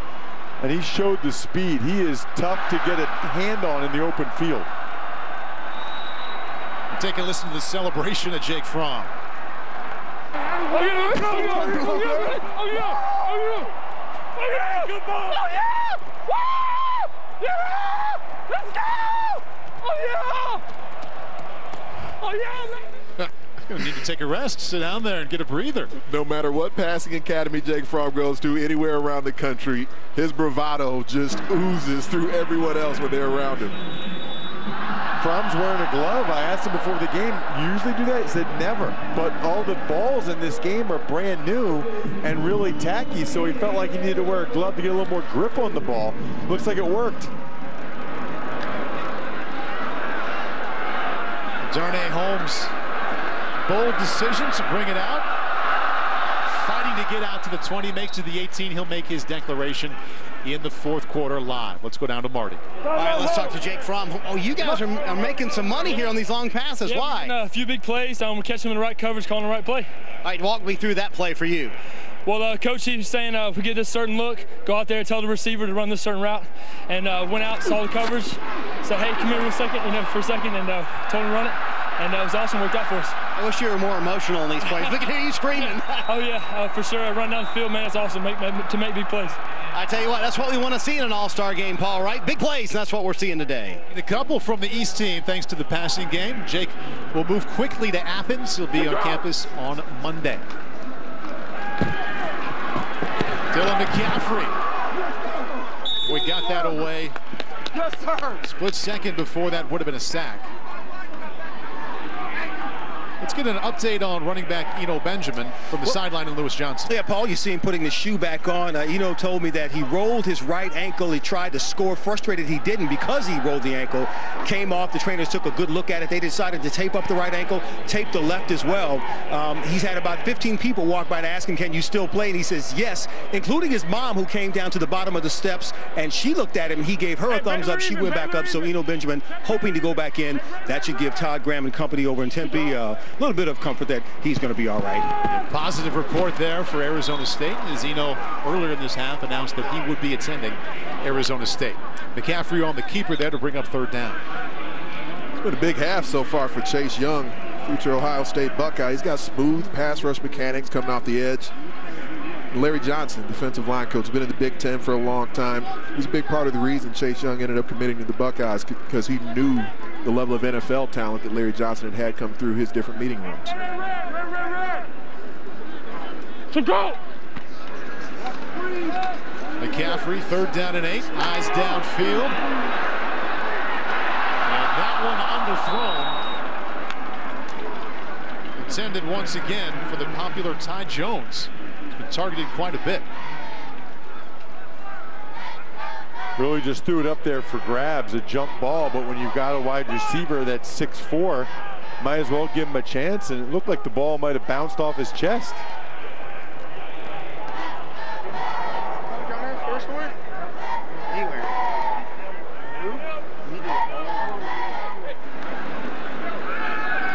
35 seconds left in the half. Not a whole lot of time for the East team to see if its passing game can stay hot. Late in this second quarter, we've seen big-time touchdown passes from Hunter Johnson and also from Jake Fromm. The left game, offense, number 96, 5-yard penalty, 4th down.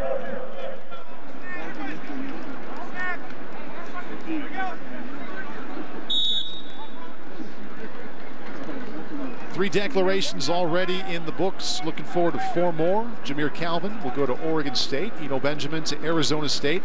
Chuck Filiaga to Michigan. And Bubba Bolden will be up next. East team going to get pretty good field position here. 26 seconds left. 1st down from the 46-yard line. Take a listen once again to Jake Fromm and his reaction to that touchdown. Come on in! Let's go! Oh yeah, baby! Oh yeah! Come on out, Richie! Come on out, boy! Come on out, boy! Come on out! Let's go! Woo! Oh yeah, baby! Oh yeah, baby! Come on out! Oh yeah! Oh yeah, baby! Come on out, boy! Come on out! Well, that's what's going to be competing with Jacob Eason coming up here this spring, and he had an interesting reaction to a question about that competition. The penalty marker on the field on that punt. He said, I haven't had to compete since I was a freshman in high school, so I'm actually kind of looking forward to it. Well, he's a former baseball star as well. Actually played in the Little League World Series, and so this isn't his first time being on national television, although he was much younger and a little bit smaller when he did it back then. 3 home runs and 11 Ks as a pitcher. At the end of the day, he grew up a Georgia fan. He always wanted to go to Georgia. So he said he's looking forward to competing with Jacob Eason, but at the end, at result, all he wants is what's best for the Georgia Bulldogs.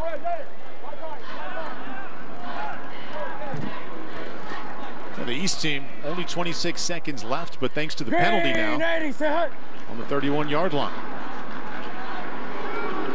Little hook and lateral. Great job by the West.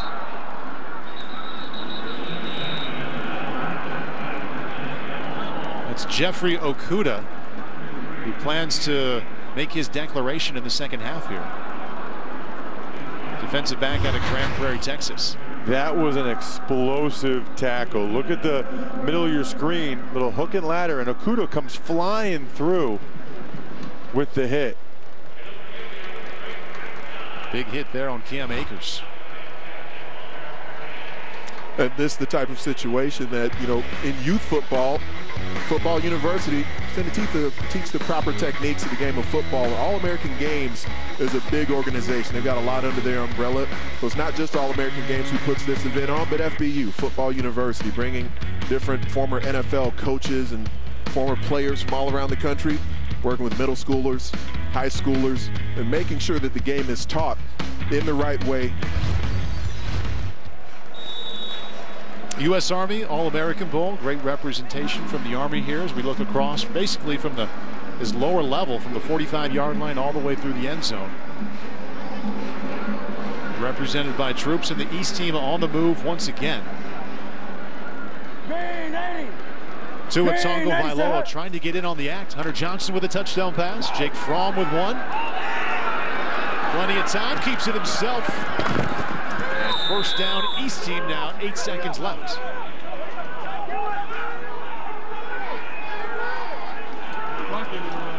Gonna have to hustle up to the line.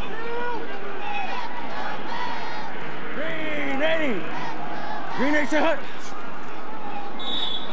Spikes the ball, 3 seconds run off, and 5 seconds left. Time for one more play for the East team. Looks like they'll attempt a field goal, which means Joseph Bolivas, who's going to Georgia Tech, will come out. Love the story of Bolivas, the kicker for the East. When he was 7 years old, he and his dad made a field goal post out of PVC piping in his backyard. Nice. So, you know, you want to know what it takes to be an All-American, to get a college scholarship? You have to be willing to do things like that. When he's 7 years old, he wanted it that bad that they made field goal posts out of PVC piping. I'm impressed his parents could make that, because if either one of my boys wanted to be a field goal kicker, I don't think I could come up with that. Up and in, draws it right down the middle. And the East team finishes strong in the second quarter. 17-3, East on top.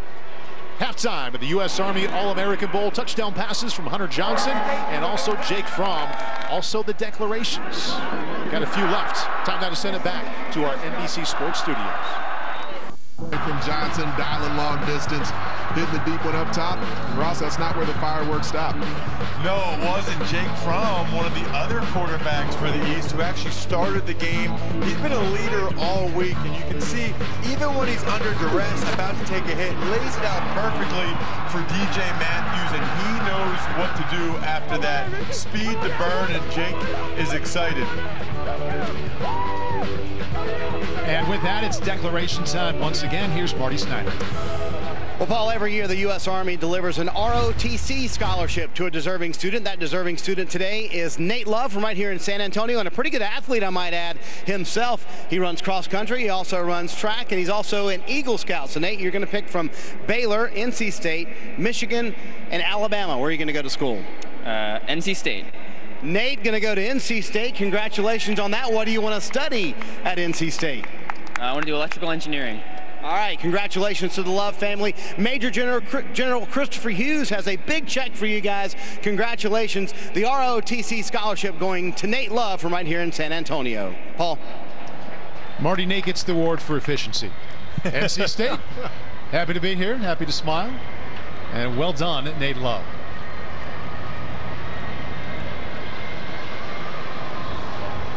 Getting ready for the second half here. The third quarter about to get started. There's Dylan McCaffrey, quarterback, on his way to Michigan.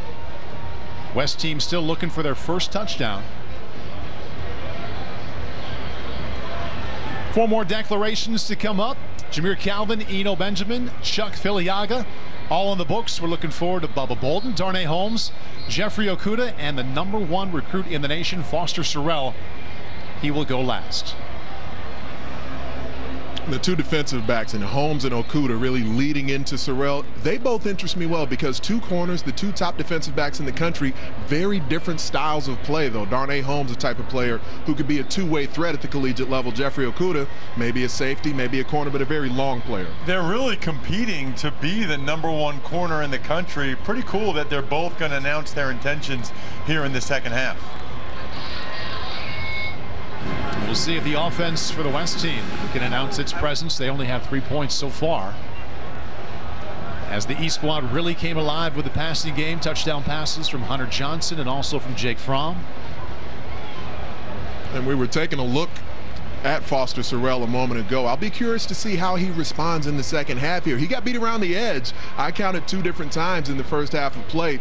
And throughout this week of practice, Walker Little, the other offensive tackle, you referenced him in the pregame show, Ross, and to me, he stood out amongst all the offensive linemen. He's got a little bit more of a mean streak, I think, than Sorrell. Well, Sorrell dominated the opening over the summer, and that's where he got the #1 overall ranking. But this week, I think Walker Little has been a little bit more impressive based on everybody you talk to in terms of the practice week. You see him right there in the middle of your screen, number 75.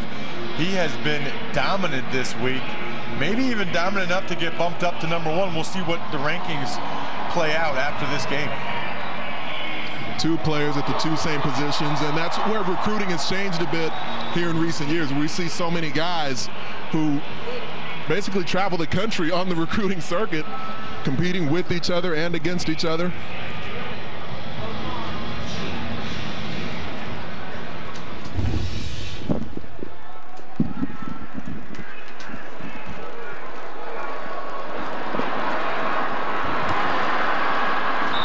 That's how the East team will get rolling here in the second half.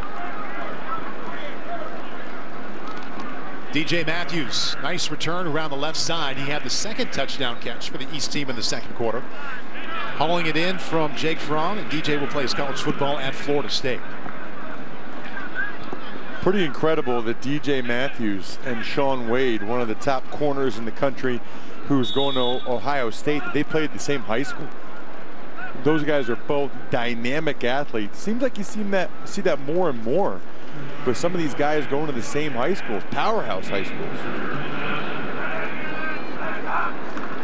This is Hunter Johnson in at quarterback, and beginning with the ground game. East team off to a great start here. That's DeAndre Swift, Philadelphia native, will play at Georgia this fall. There's been so much conversation about Najee Harris and Cam Akers, but DeAndre Swift, starting on Monday at the beginning of the week, came out and showed that he is formidable in his own right. Unbelievable lower body power. You look at him, his bottom half, it is incredible. Actually reminds me a little bit of Nick Chubb, who was here 3 years ago and now is still at Georgia. Hunter Johnson couldn't get the shotgun snap. And the West team, or pardon me, the East team, avoids disaster and recovers. The Hunter Johnson, initially the Tennessee commit, switched to Clemson. Enjoyed his visit October 1st to Clemson. Watched a very good game, 42-36. The Tigers beat Louisville. Deshaun Watson, Lamar Jackson piling up the yards and the touchdowns. And he'll report to Clemson this week. Fires a strike. Close to a first down for the East team. Tariq Black from Cheshire, Connecticut, will play at Michigan. You see the quick, sharp mechanics on display for Hunter Johnson. Throws a very catchable football. And it really boggles the mind a bit, the amount of turnovers he had at the high school level, because when you look at him play the game, you look at him play in environments like this, when you watch him in one-on-ones and 7-on-7s, the way he throws it, the mechanics, everything seems to mean, you know, he's one of the top players out there. 3rd down and less than a yard. Great job by Addison Gums, future Oklahoma linebacker. Makes the hit in the backfield on Ty Chandler.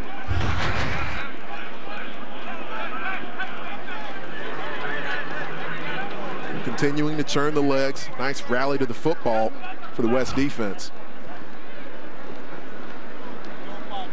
Great play there. It appears the East team going to go for it here on 4th down and a yard. Bringing in some extra beef, the extra offensive lineman. Ty Chandler, the lone running back.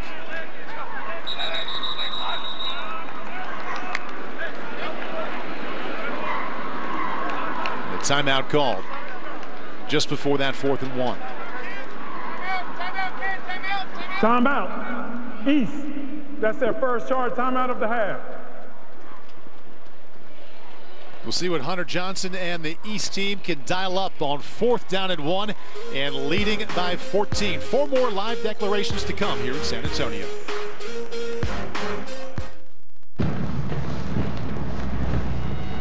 Every team has a goal. Every team makes a plan.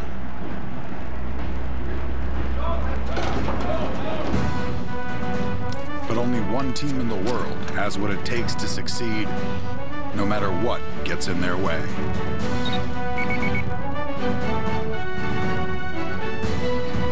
Find out more at goarmy.com/team. Nothing is harder on engines than 24-hour racing. Long hours of high RPMs, non-stop shifting, and a constant pounding of suspension parts push our JCR Hondas to their limits. That's why we use Lucas Oil motorcycle products to push beyond. From engines, transmissions, to forks, chains, and brakes, we depend on Lucas for stronger running machines and shorter pit stops. Even when racing 24 hours, every second counts. Find Lucas motorcycle oils at quality motorcycle retailers everywhere. Every day, you invest in making a meaningful difference for yourself, your family, and your community. And with every dollar, you make a choice for a better world.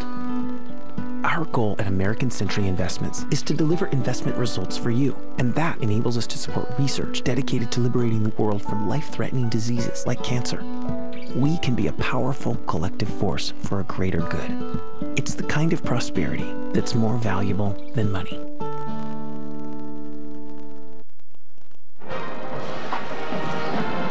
The U.S. Army All-American Bowl is brought to you by American Family Insurance. Insure carefully, dream fearlessly. And by the U.S. Army. Find out more at goarmy.com. Celebrating its 10th anniversary, the U.S. Army All-American Marching Band is comprised of 125 senior marching band members from across the country. The band learns a 5-minute field show in less than 24 hours. Impressive. And on the field, we'll see if Hunter Johnson and the East team can keep the chain moving here on 4th down in a little bit less than a yard.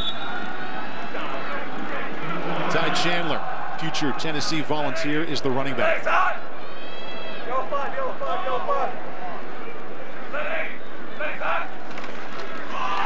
And more issues with the snap, but Chandler scooped that one up. That was a heck of a play by the future Volunteer.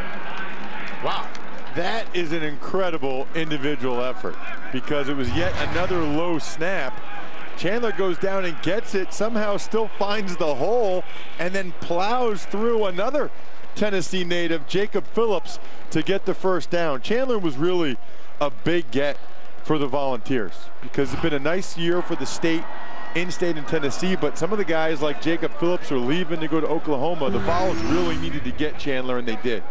Vols came to Nashville for a bowl game, Music City Bowl, knocked off Nebraska. Ty got a sneak peek at his future teammates. Hunter Johnson in trouble, and wisely just unloads that one out of bounds. Jalen Phillips, future Bruin, bringing him down to the ground. Phillips has been everywhere. Probably the most impressive prospect of the week in my mind.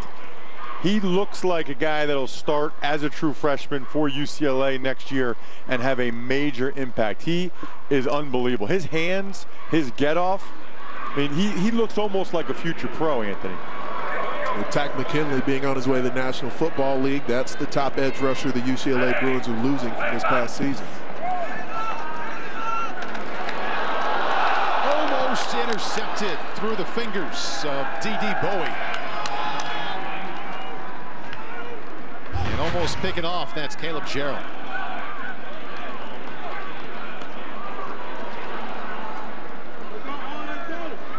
Just through his hands. Gerald almost able to pick it off.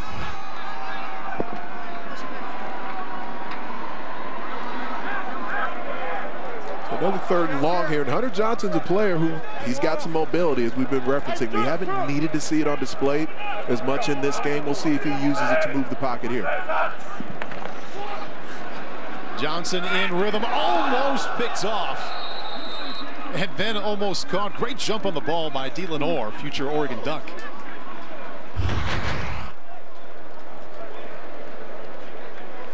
Well, this is one of those situations where coverage indicates maybe you should go to read two. It's Donovan Peoples-Jones on his way to Michigan.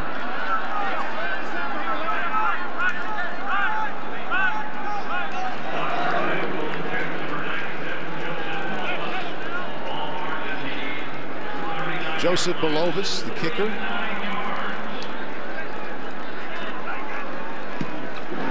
Trying to draw that one in and does so nicely. Just inside of 50 yards.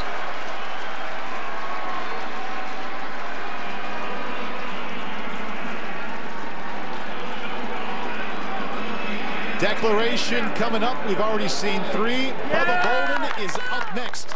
Get you back to the Alamo Dome right after this. Bubba Bolden, strong safety. Bishop High School, Las Vegas. Coming up next, I'm making my declaration live on NBC. The average age of a homeless person is 9 years old. My dream is to help kids living on the streets with education. Charles, what's up, buddy? Why we help? Oh, man. Yes. Wow. How you doing? My heart about to jump off my chest, man. Charles, you ought to be proud, man. I'm just extremely grateful that they were here, giving them some encouragement. That's something that these kids are going to remember for a lifetime. You see his big old feet? Oh.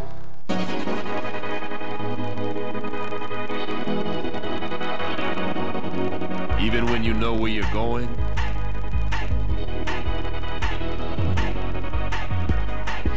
it still matters how you get there. The Lexus line of luxury SUVs, giving you the power to make your own way. The NFC Wildcard Playoff is on NBC.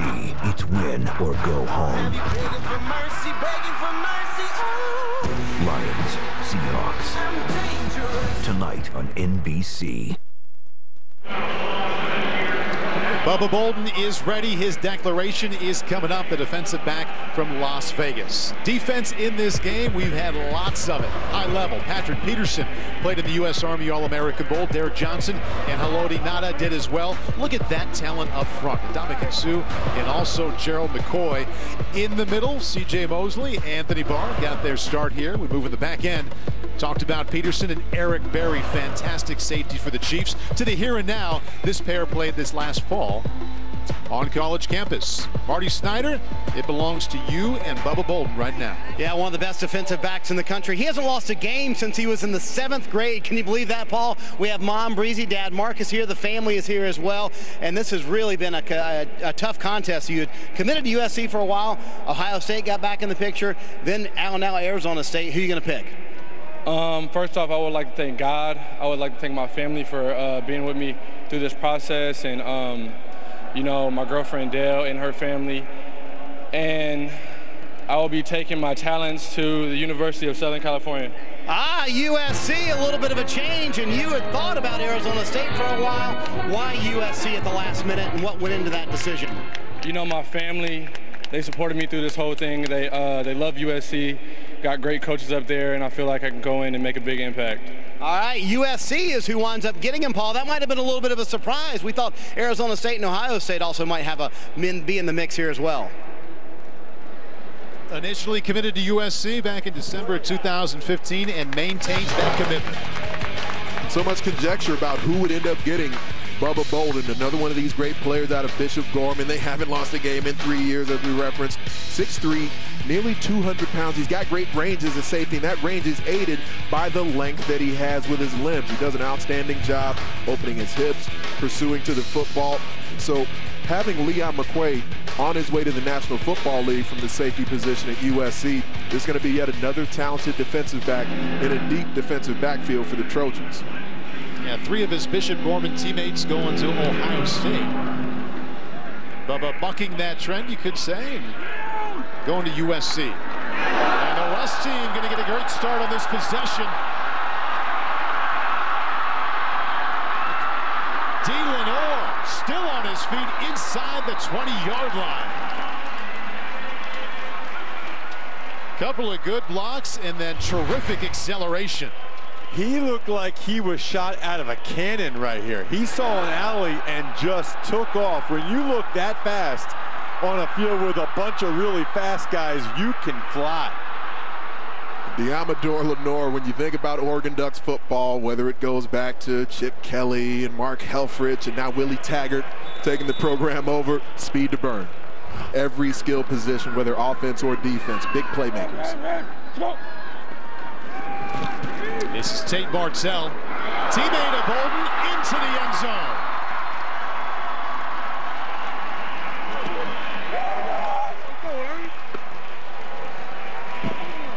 He is really sudden with his movements. Man, he reminds me so much of Johnny Manziel when he elects to run. You see him doing the OH right there. Just so shifty and explosive in his lower body, popping back right and left. The West is in business. Number 18 goes 18 yards for the first touchdown for the West team.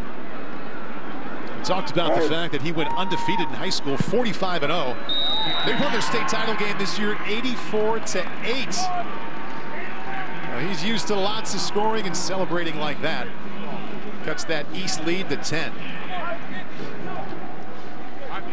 So he's one of the players who's played a key cog in trying to get Bubba Bolden to determine where he's going to go to school. Obviously, high school teammates. Decisive is the word that stands out to me, whether watching Tate Martell on film, watching him in person here throughout the week in practice, and being around him. He's one of these players who just seems very certain about how he's going to operate. Tate Martell sharing that series really with his high school teammate Bubba Bolden, who moments before they scored said he was going to USC. Let's bring in Barton Simmons, director of scouting for 24/7. What's that commitment mean for the Trojans? Well, it could be the beginning of a really strong close for USC. They came in today ranked 16th in the 24/7 Sports team rankings. They've got a chance to move into the top 10. I believe they've got a chance to be a top 5 recruiting team by the end of National Signing Day. And a big part of that is just Clay Helton's push. Late in the process, USC was recruiting a little bit slower than usual. But hey, Bubba Bolden and picking USC, he shrugged off Alex Perry. Arizona State, who I'm sure have been recruiting him, as well as 3 teammates, as y'all mentioned, committed to Ohio State. A lot of talent going into that 45-0 record the last 3 years at Bishop Gorman. And with the way that Clancy Pendergast, the defensive coordinator for USC, the way he operates, he likes to have a lot of DBs on the field. He's going to allow that defensive front to move, to penetrate. And so for him, depth at that position, if what Barton was referencing there, Darnay Holmes coming up later in this broadcast, later in this quarter as a commit, that's another one who could be a big get for the Trojans. Yeah, Barton, I'd like to bring you back here thinking about the Pac-12 and also the USC. You mentioned they're in the top 5, no surprise, but I could see UCLA or Stanford or Washington with the season they had being the closest team to them in that conference. Which team is knocking at their door? You know, Washington's really been right there alongside them. We've several Washington commits in this game. They, of course, won a Grant Foster Sorrell as well. But it's been a USC-Washington battle at the top of the rankings. And Colorado is really having a class commensurate with the season they've had on the field as well. They're in the top 25 as well, right there at number 3 in the Pac-12. And as Barton talked about the Pac-12, we saw perhaps the best Pac-12 defensive recruit in this game, Jalen Phillips, with a great play behind the line of scrimmage. There's just such violence to his hands. You rarely see an athlete of his size, 6'6", 250, so he's already fairly filled out with his frame, but Jalen Phillips has the ability to bend his knees. He can rush the edge with a flat back to dip and turn the corner, but those levers, those long arms, and you know about it, Ross, when you're rushing and you're trying to block a defensive player who's got limbs like that, it makes the job of the offensive lineman that much more difficult.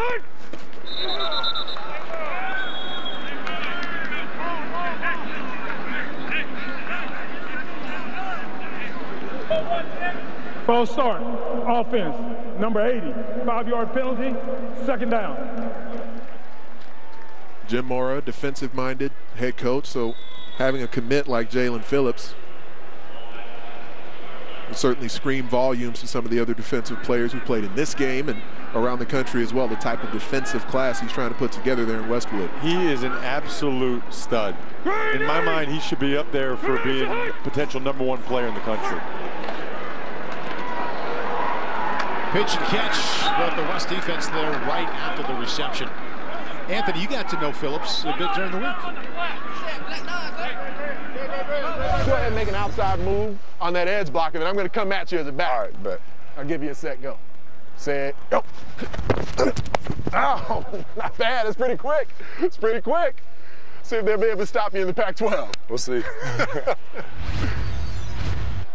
He's a big guy. He moves so well. There's such suddenness to the way he attacks the pocket with it. So he's got the full arsenal, that big toolbox of moves he can attack a blocker with. This is Jake Fromm. And fires it incomplete to Henry Ruggs. He had the first touchdown catch of the afternoon back in the second quarter. There's one other note on Jalen Phillips that's interesting to me. He was actually telling me this week, he's not a guy. He played a little bit of basketball in his past, but with that size and that frame, actually played volleyball as a secondary sport at the high school level. He and some of his football teammates just had a good time getting away from the football field. Enjoyed playing on the volleyball team, even though they went winless because they just had a bunch of football guys out there, and their football coach was the volleyball coach. Kind of got volleyball hair. He does, doesn't when he? I look at his hair, I think volleyball player on the beach. It's that Cali vibe.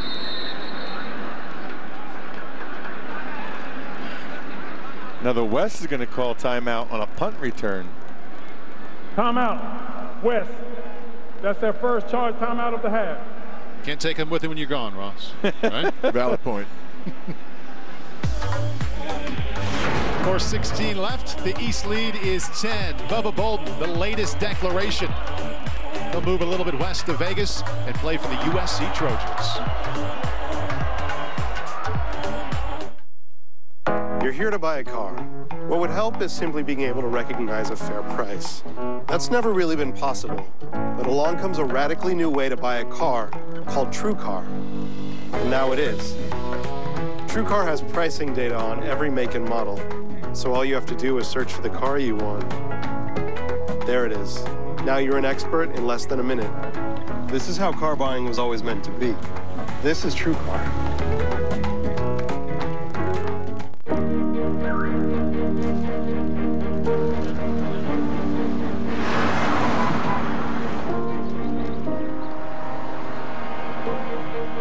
Come on. Come on, Squirt.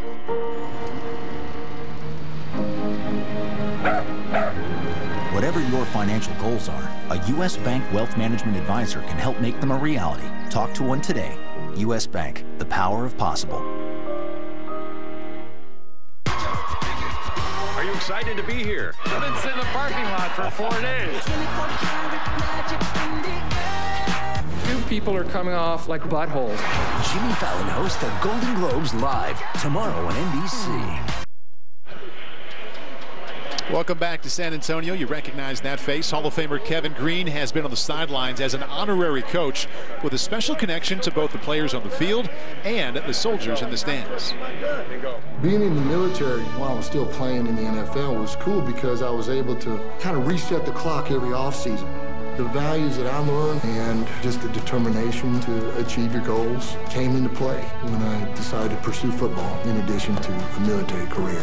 What I want to impart to these kids is you're representing really something special. You're representing the U.S. Army.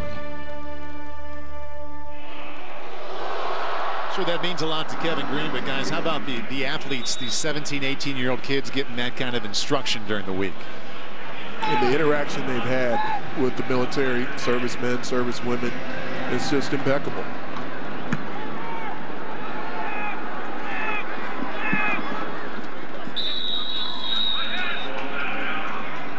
West team will have good field position, trailing now by 10.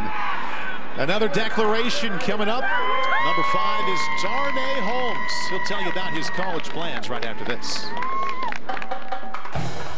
Darnay Holmes, defensive back, Calabasas High School. Hey, don't touch our remote. Stay on one of these schools. Coming up next, live on NBC, I'll make my declaration.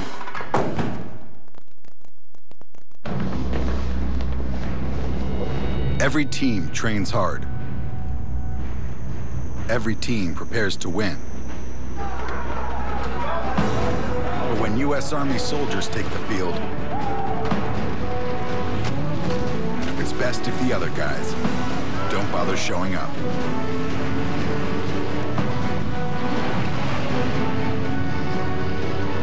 See if you have what it takes at GoArmy.com/team.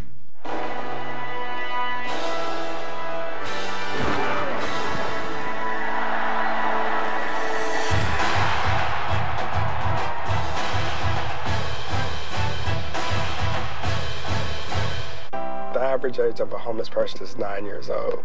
My dream is to help kids living on the streets with education. Charles, what's up, buddy? Wow, we help? Oh, man. Yes. Wow. How you doing? My heart about to jump off my chest, man. Charles, you ought to be proud, man. I'm just extremely grateful that they were here, giving them some encouragement. That's something that these kids are going to remember for a lifetime. Don't you see his big old feet? Oh. Wendy's is adding the double stack as an option in the 4 for $4 for a limited time. With over a quarter pound of fresh beef, that's a deal so good it should not exist. Like bumblebees should not be able to fly because their wings are too small. That's unbelievable. A deal so great, it's impossibly good. The moment has arrived for Darnay Holmes. Marty Snyder, take it away. He is the #1 defensive back in the country, so this is a highly anticipated selection right here for Darnay. We got mom Johnny right here and dad Derek, who played with the Bills, Packers, and the Colts. So you know he had a lot to do with this decision as well. So we've got Ohio State, UCLA, USC, and Nebraska. Darnay, who's it going to be?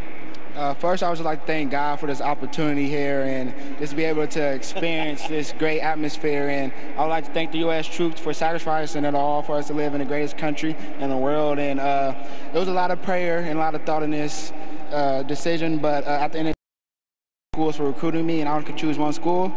And I want to thank all my loved ones up here for right now and for the next 3 to 4 years. I'm going to play at the Rose Bowl. He's going to go to UCLA, a huge pickup for Jim Mora. I think your nephew wanted you to pick Ohio State, but you picked UCLA. It was a last-minute change and a discussion with the family. What was said in that meeting? At the end of the day, you got to always go where family's at and make sure that you're going to be taken care of, because at the end of the day, some college coaches might tell you things that may not be true or may be true, but you always got to stay close with the family and always keep God first. And you mentioned that family thing, Derek. I got to ask you, that decision make you happy? Yes, very happy. The decision came down to, like you said, a family decision, and we wanted to make sure he put it on for our city, Pasadena, and Demetrius Martin. That's family, so he played a big part in this. And he mentions family. They have family on the coaching staff at UCLA. A big pickup for Jim Mora, Darnay Holmes to UCLA. As he said, playing at the Rose Bowl, looking forward to it. Not an easy decision for him, thinking about USC and also Ohio State. And Tate Martell just had a touchdown run of 18 yards. And a tough run to get just beyond the line of scrimmage. Interesting family reaction. We all had a chuckle up here at the booth. His dad likes the UCLA call, but look at the little guy. Buckeyes. Go to Ohio State. That's his nephew. Sounds like he was putting Buckeyes on the hat and the disappointment to follow. Buckeye Nation feels the same way. Shouldn't feel too bad. There are 9 future Buckeyes in this game. You know, he said he's going to play at the Rose Bowl. Getting guys like him and Jalen Phillips might be playing in the Rose Bowl as well. Martin Simmons, Director of Scouting for 24/7 Sports. What are the Bruins getting in Darnay Holmes? Well, right now, it's the #1 cornerback in the country. And you talked about the dynamics, pulling these guys different places. Coming into this week, we thought he was going to Ohio State. He really liked Ohio State, felt like he had a great visit out there. Midweek, it looked like USC. Mom kind of liked USC. But again, they talked about it. Demetrius Martin, the defensive backs coach at UCLA, that's ultimately what it boiled down to the most. Darnay Holmes trusting Demetrius Martin, having what they call family on the coaching staff. Hard to beat family, and Darnay Holmes with a big man on campus type of mentality going to UCLA. Even if one of those family members, the disappointed nephew, got the picture taken there at the end. Tate Martell tripped up in the backfield. I'm a big fan of the game of Darnay Holmes as well. I mean, I just think there's such control to the way he plays corner.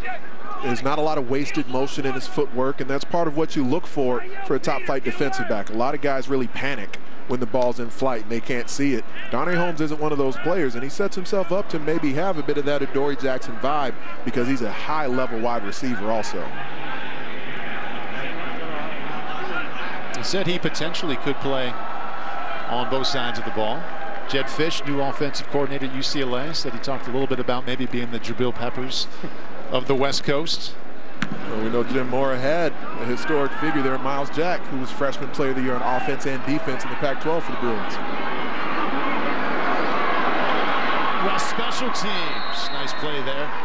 East will begin at the 10, and excellent smile here on the sideline. You know him, though, from the time you spent during the week.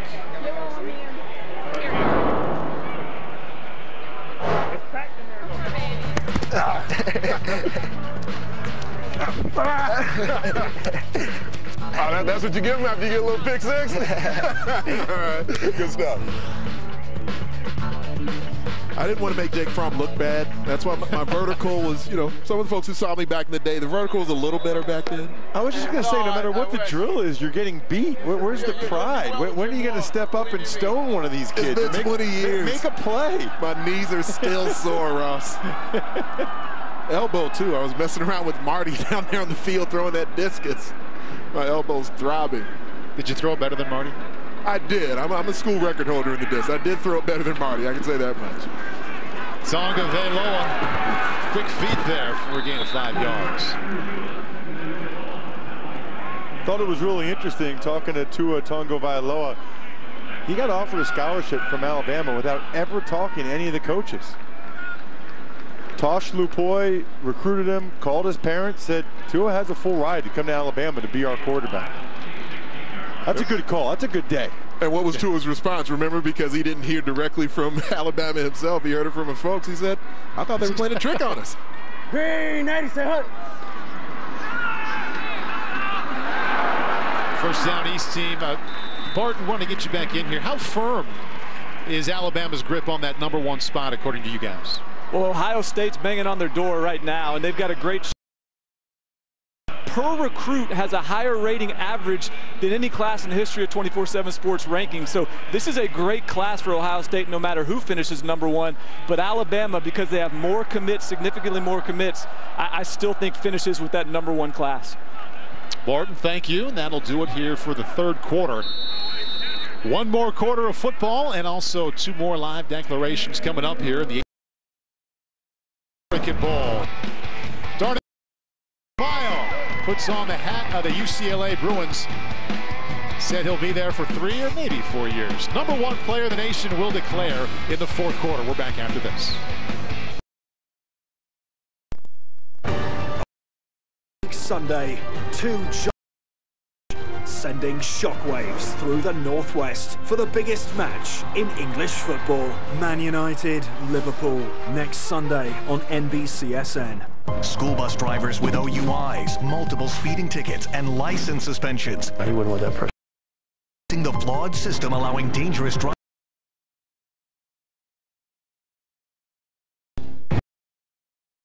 That was close. Uh-oh, better get Mako. For a limited time, take advantage of Mako's half-off paint set. Body Shop. Fios is not cable. We're wired differently. That means incredibly fast 150 meg internet. So in the 3.7 seconds it takes Gary Watson to beat the local sled jump record, Gary, fly. his friend can download 13 versions of the perfect song. His sister can live stream it, while his mom downloads how to set a dislocated shoulder. Get 150 meg internet, TV, and phone for just $79.99 per month online for the first year. Hurry, offer ends January 21st, only from Fios. Whew, that was close. Uh-oh, better get Mako. For a limited time, take advantage of Mako's half-off paint sale. Mako, America's Body Shop.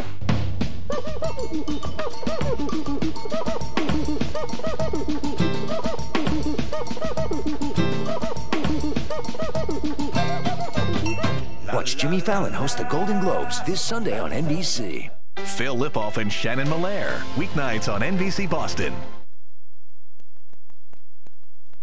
Georgia, Bulldog. DeAndre Swift, running back. Jake Fromm, quarterback. Andrew Thomas, offensive tackle. Jeremiah Holloman, wide receiver. Tori Johnson, offensive guard. Deontay Demery, old tackle. Nate McBride, linebacker from Georgia.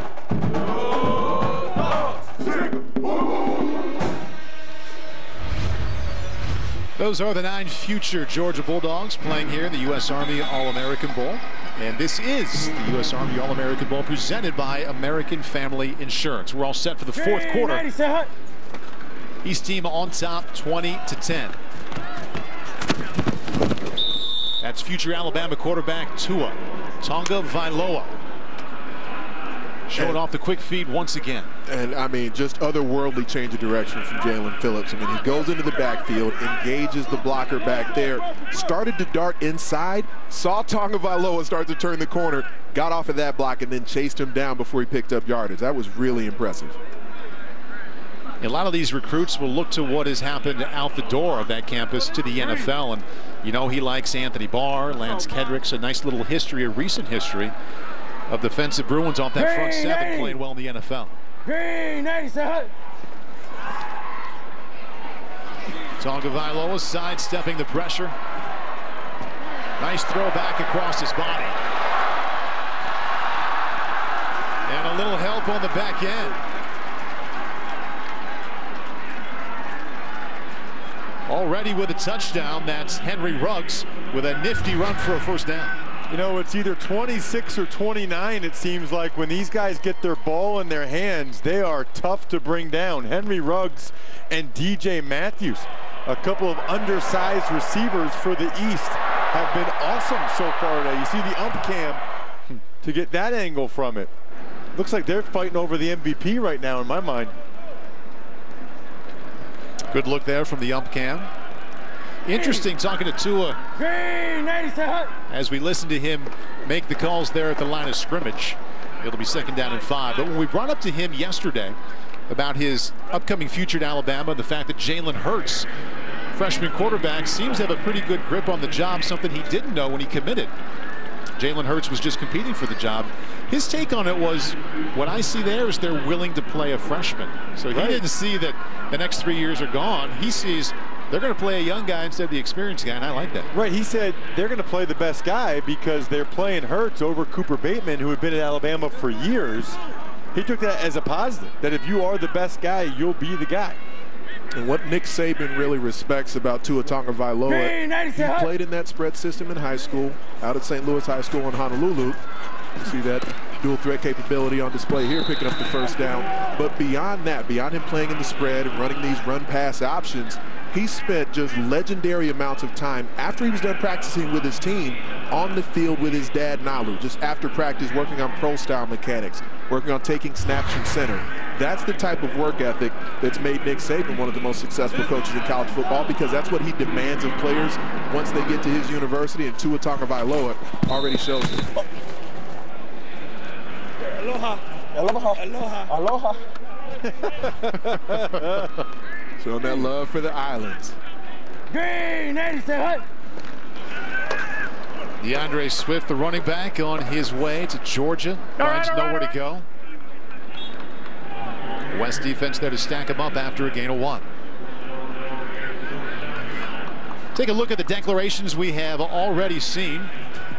Pac-12 did well right away, then again on the back end. Look at that, 4 out of the 5 to the Pac-12. Chuck Filiaga, the 1 to the Big Ten. Still to come, Jeffrey Okudah. There we see him right there. And he'll be followed by Foster Sorrell.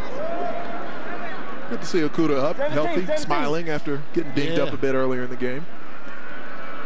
Okudah is impressive. 6'1", 190, long corner. Green 97. Tagovailoa buys a little extra time. 2nd time we've seen him do that. A little flush out to the left, keep his eyes downfield, fire a strike for a first down. Catching that one is D.D. Bowie. He'll play at Ole Miss. It's a bit of an adjustment for the receivers to make, with Tagovailoa being the only left-handed quarterback here. Ball comes out spinning differently.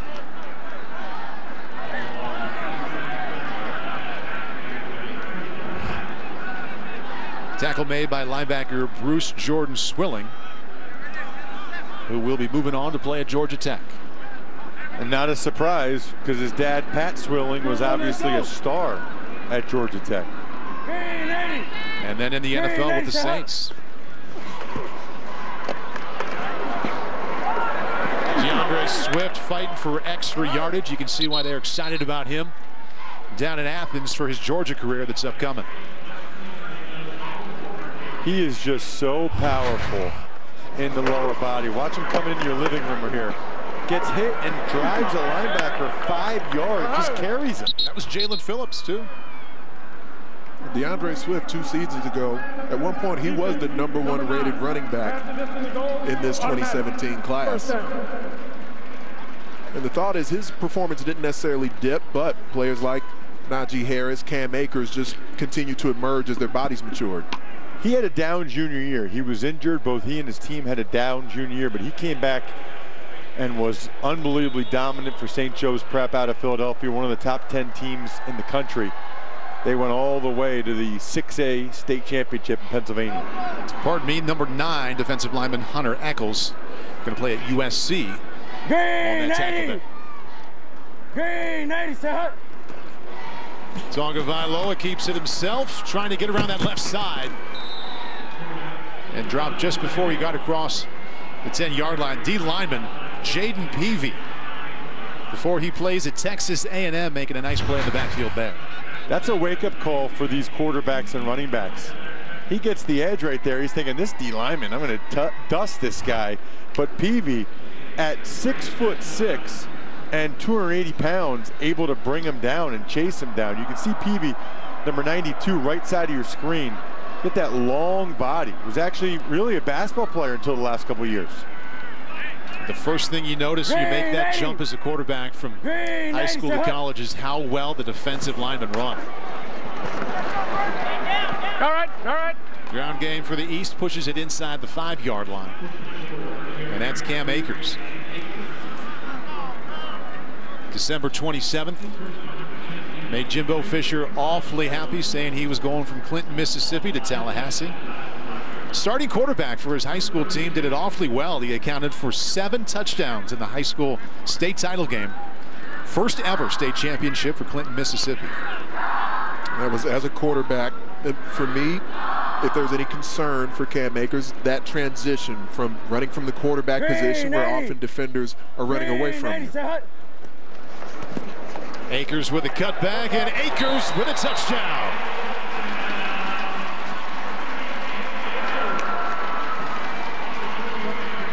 He is a special player, and I thought it was very telling yesterday when we were talking with him when he said he really shut down his recruitment during the season. That's how important it was to him to be a state champion. You see the change of direction right there. And you're right, Anthony, there's going to be some difficulties as a former quarterback switching to running back, most notably pass protection. But he kind of looked at the other way. He said, look, I've been a quarterback. I know coverages. I know how to read defenses. And he thinks that'll help him as a running back. He talked about the lineage of running backs who played in this game, from Adrian Peterson to Derrick Henry, and said, so prestigious to have a chance to play. I'd just like to get into the end zone one time. Just took care of that to put his team up 17. Akers have been begging Jeff Okudah to join him in Tallahassee. As I mentioned, Cam declared for Florida State back on December 27th. Jeffrey Okudah is waiting for his time in the spotlight to announce his college intentions. His declaration is next here in San Antonio. Jeffrey Okudah, cornerback, South Grand Prairie High School. One of these schools can the #1 cornerback in the nation. Find out next on NBC.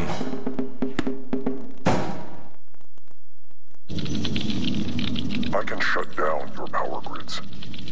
I can paralyze your infrastructure. I can access the personal data of everyone in America. I am the enemy with no face, and I can't be stopped. For every would-be cyber attack, there's a team of U.S. Army cyber warriors who will not be defeated. Find out more at goarmy.com/team. Talent alone is not enough. Unlock your potential at Football University. Learn from our staff of NFL experienced coaches. Push your mental and physical abilities to their limits, both on the field and in the film room. Create your future. Visit footballuniversity.org. Football University. Technique plus talent beats talent alone.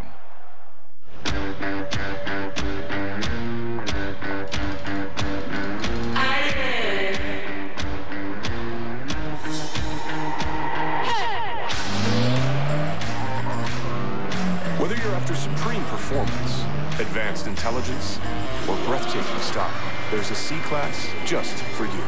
Decisions, decisions, decisions. The 2017 C-Class sedan starting at $39,500. Mercedes-Benz, the best or nothing.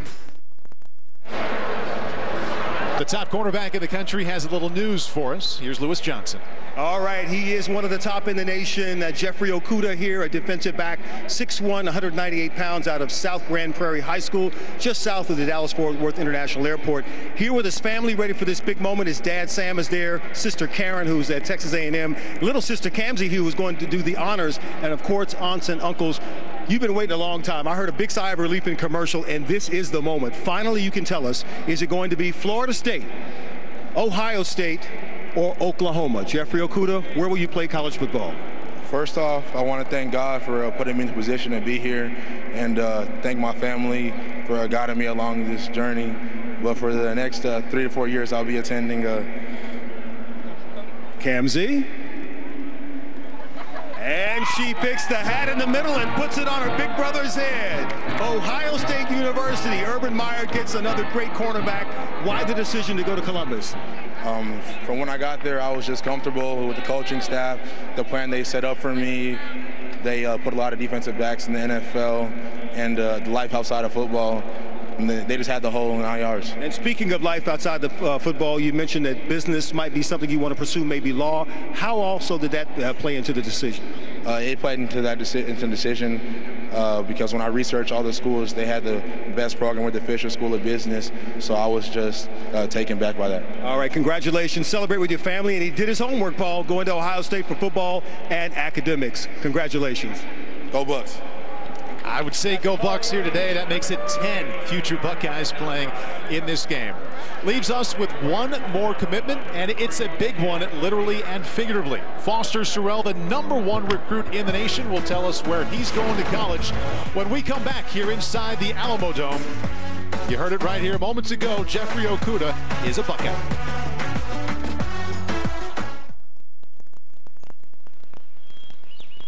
One look at the big Texas sky can leave a person speechless.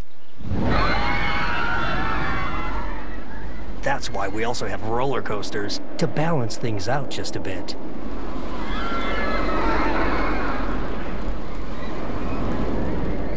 From soothing sights to thrills of all kinds, see everything this city has to offer at visitsanantonio.com. It doesn't matter what kind of weather. It doesn't matter what time of day or night. When Mother Nature's done her worst, the only thing that matters to us is keeping the lights on for you. The hard-working men and women of the International Brotherhood of Electrical Workers, dedicated to keeping the power on in communities across the country. Because when bad weather strikes, we know what matters most. The IBEW, the power professionals. The NFC Wildcard Playoff is on NBC. It's win or go home. Lions, Seahawks. Tonight on NBC.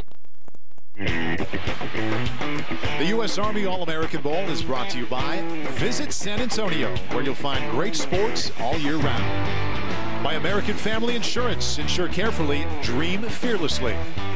And by the U.S. Army. Find out more at GoArmy.com. This is the National Combine of the U.S. Army All-American Bowl. It features 600 of the nation's top underclassmen. The event focuses on measuring speed, strength, agility, and all football skills. Cam Newton did it, Matthew Stafford, Patrick Peterson, Jamal Charles, and Tim Tebow, just to name a few. I would imagine we'll be seeing some of them in next year's game. That was a look there at Jeffrey Okudah, to many the top cornerback in the country. Just before the break, he declared for Ohio State University. More on what that means coming up in just a moment. West team trails by 17, but now inside of 6 minutes left. Buckeye Buckeyes have 10 recruits in this game here. And Barton Simmons, what's this all mean, especially Jeffrey Okudah's declaration for Ohio State? Yeah, Paul, 10 commits in this game and 3 commits for Ohio State out of the state of Texas. And if you look at the 24/7 Sports state of Texas rankings, among the top 6 guys, 5 are committed, all heading out of state. So, you know, this is a new landscape for a Tom Herman stepping in, taking over that Texas program. This isn't the same state where Mac Brown was able to just draft a class. You know, Stanford is getting in there, Notre Dame's getting in there, Alabama, a lot of teams making Texas a big priority. The back door's been left unlocked in the state of Texas. And that was Sean Robinson from the state of Texas. He'll play at TCU, just turned it over to a future Buckeye. Why not? Chase Young. Chase Young's been having a day. He's out of Powerhouse to Matha Catholic outside of D.C., and the ball just slipped out of Robinson's hands. We talked earlier about how they're brand new footballs, and that's why Jake Fromm is wearing a glove, and Robinson just lost a grip on the football.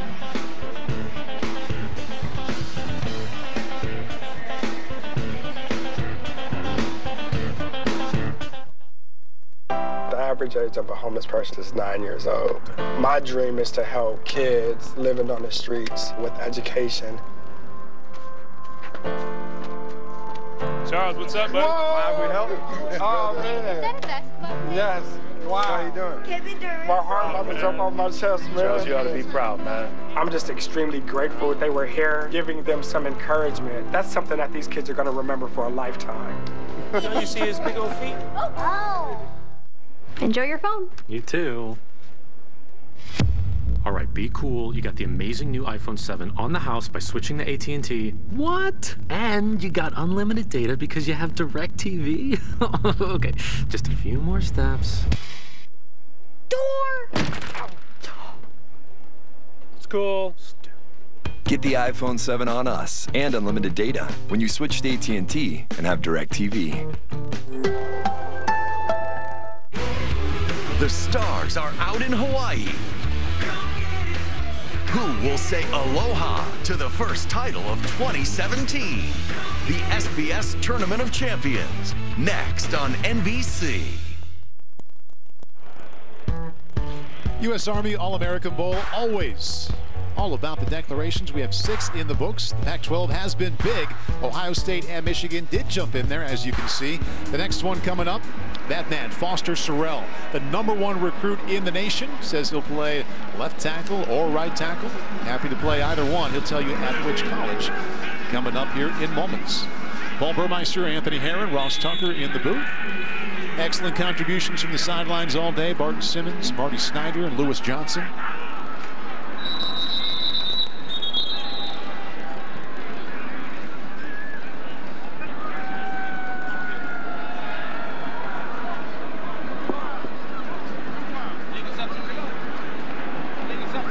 Illegal substitution, defense, 5-yard penalty, first down. East team has the football deep in West Territory. Gets deeper now to the 5-yard line thanks to the Chase Young recovery of that fumble. Sean Robinson, quarterback on his way to TCU. Quarterback for the East team is now Hunter Johnson. Mr. Football in the state of Indiana will play at Clemson. Heading down there after this game, I said, how are you going to watch the game, the national championship game? He said, with my new roommate, Blake Vincent, an offensive tackle. Good to get in with those offensive linemen early. Hunter already has a touchdown pass here today. Nice play there by the West defense.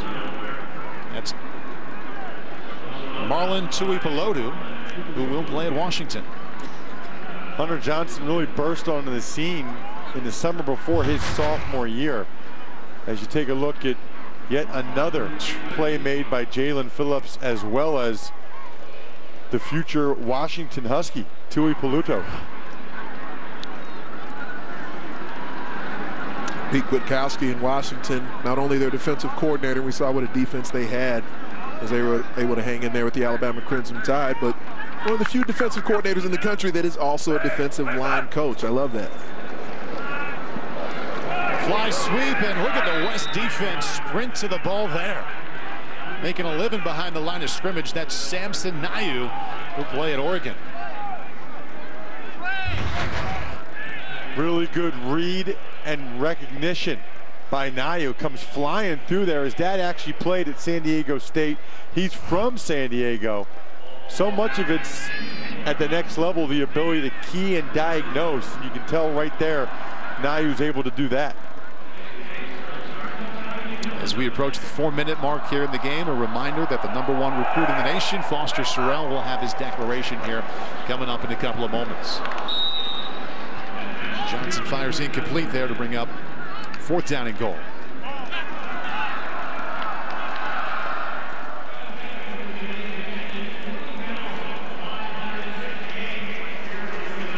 February 1st, a big day coming up here for all these recruits. That's National Signing Day.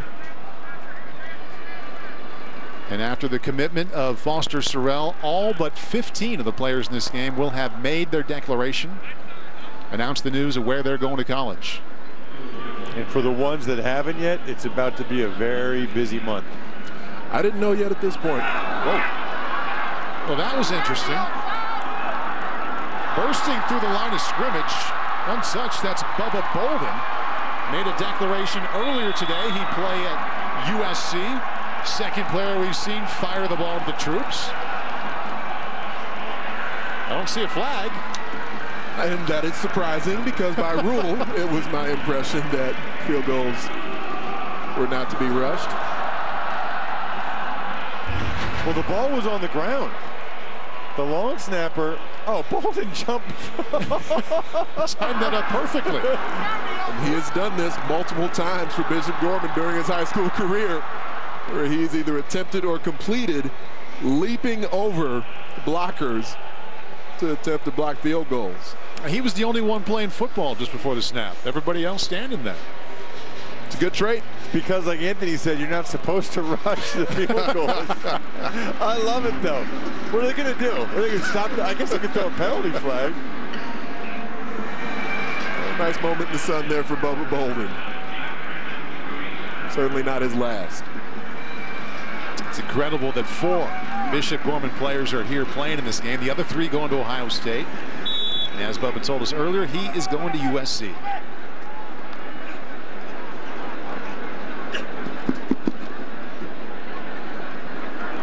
Brandon Ruiz, future Alabama kicker, up and in. And it's now 27-17.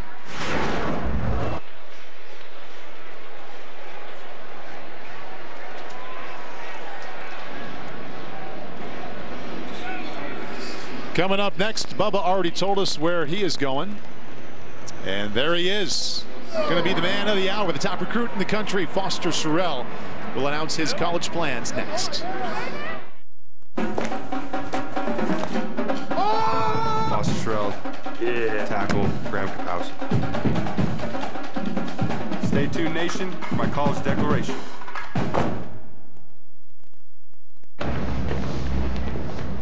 To be part of this team, it takes more than being tough. It takes more than being smart. It takes the will to step up when the stakes are highest. And the skills to prevail when you're needed most. Find out more at goarmy.com/team.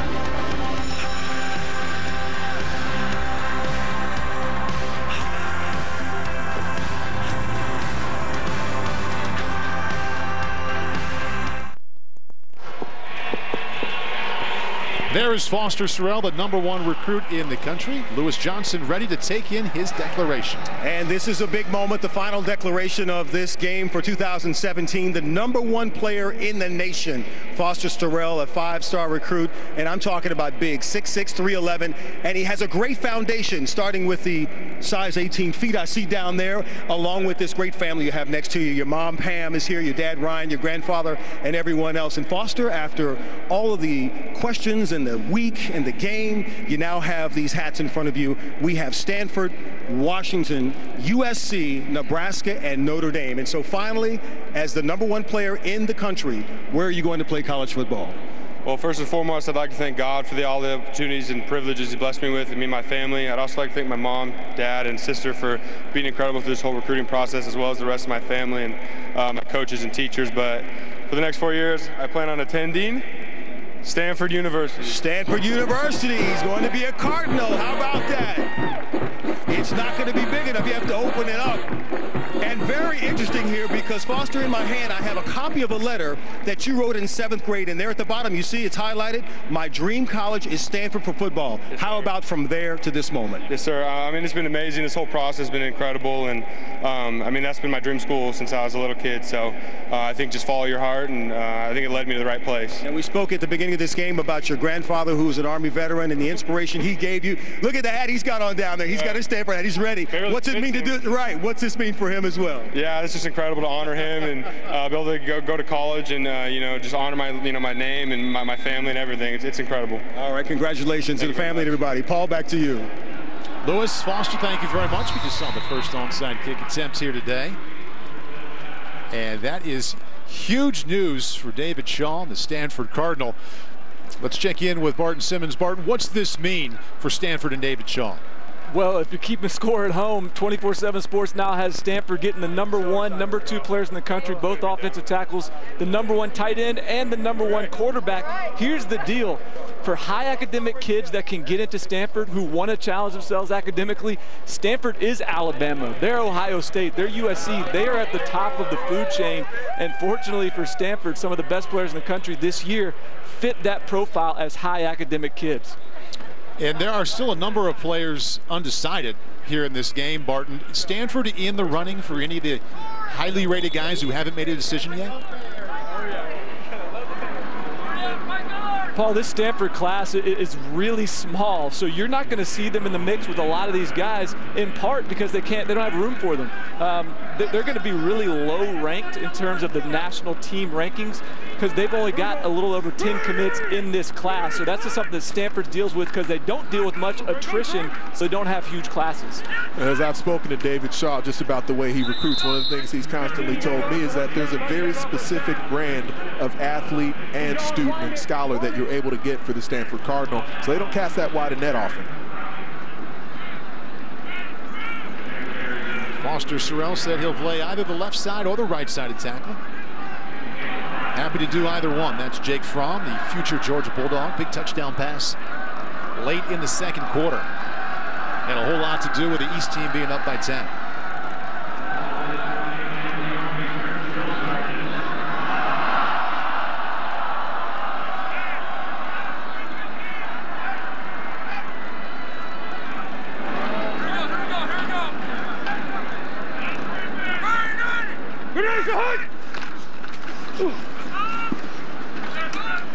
DeAndre Swift, also a future Bulldog, said that many times here today as Georgia has 9 recruits in this game.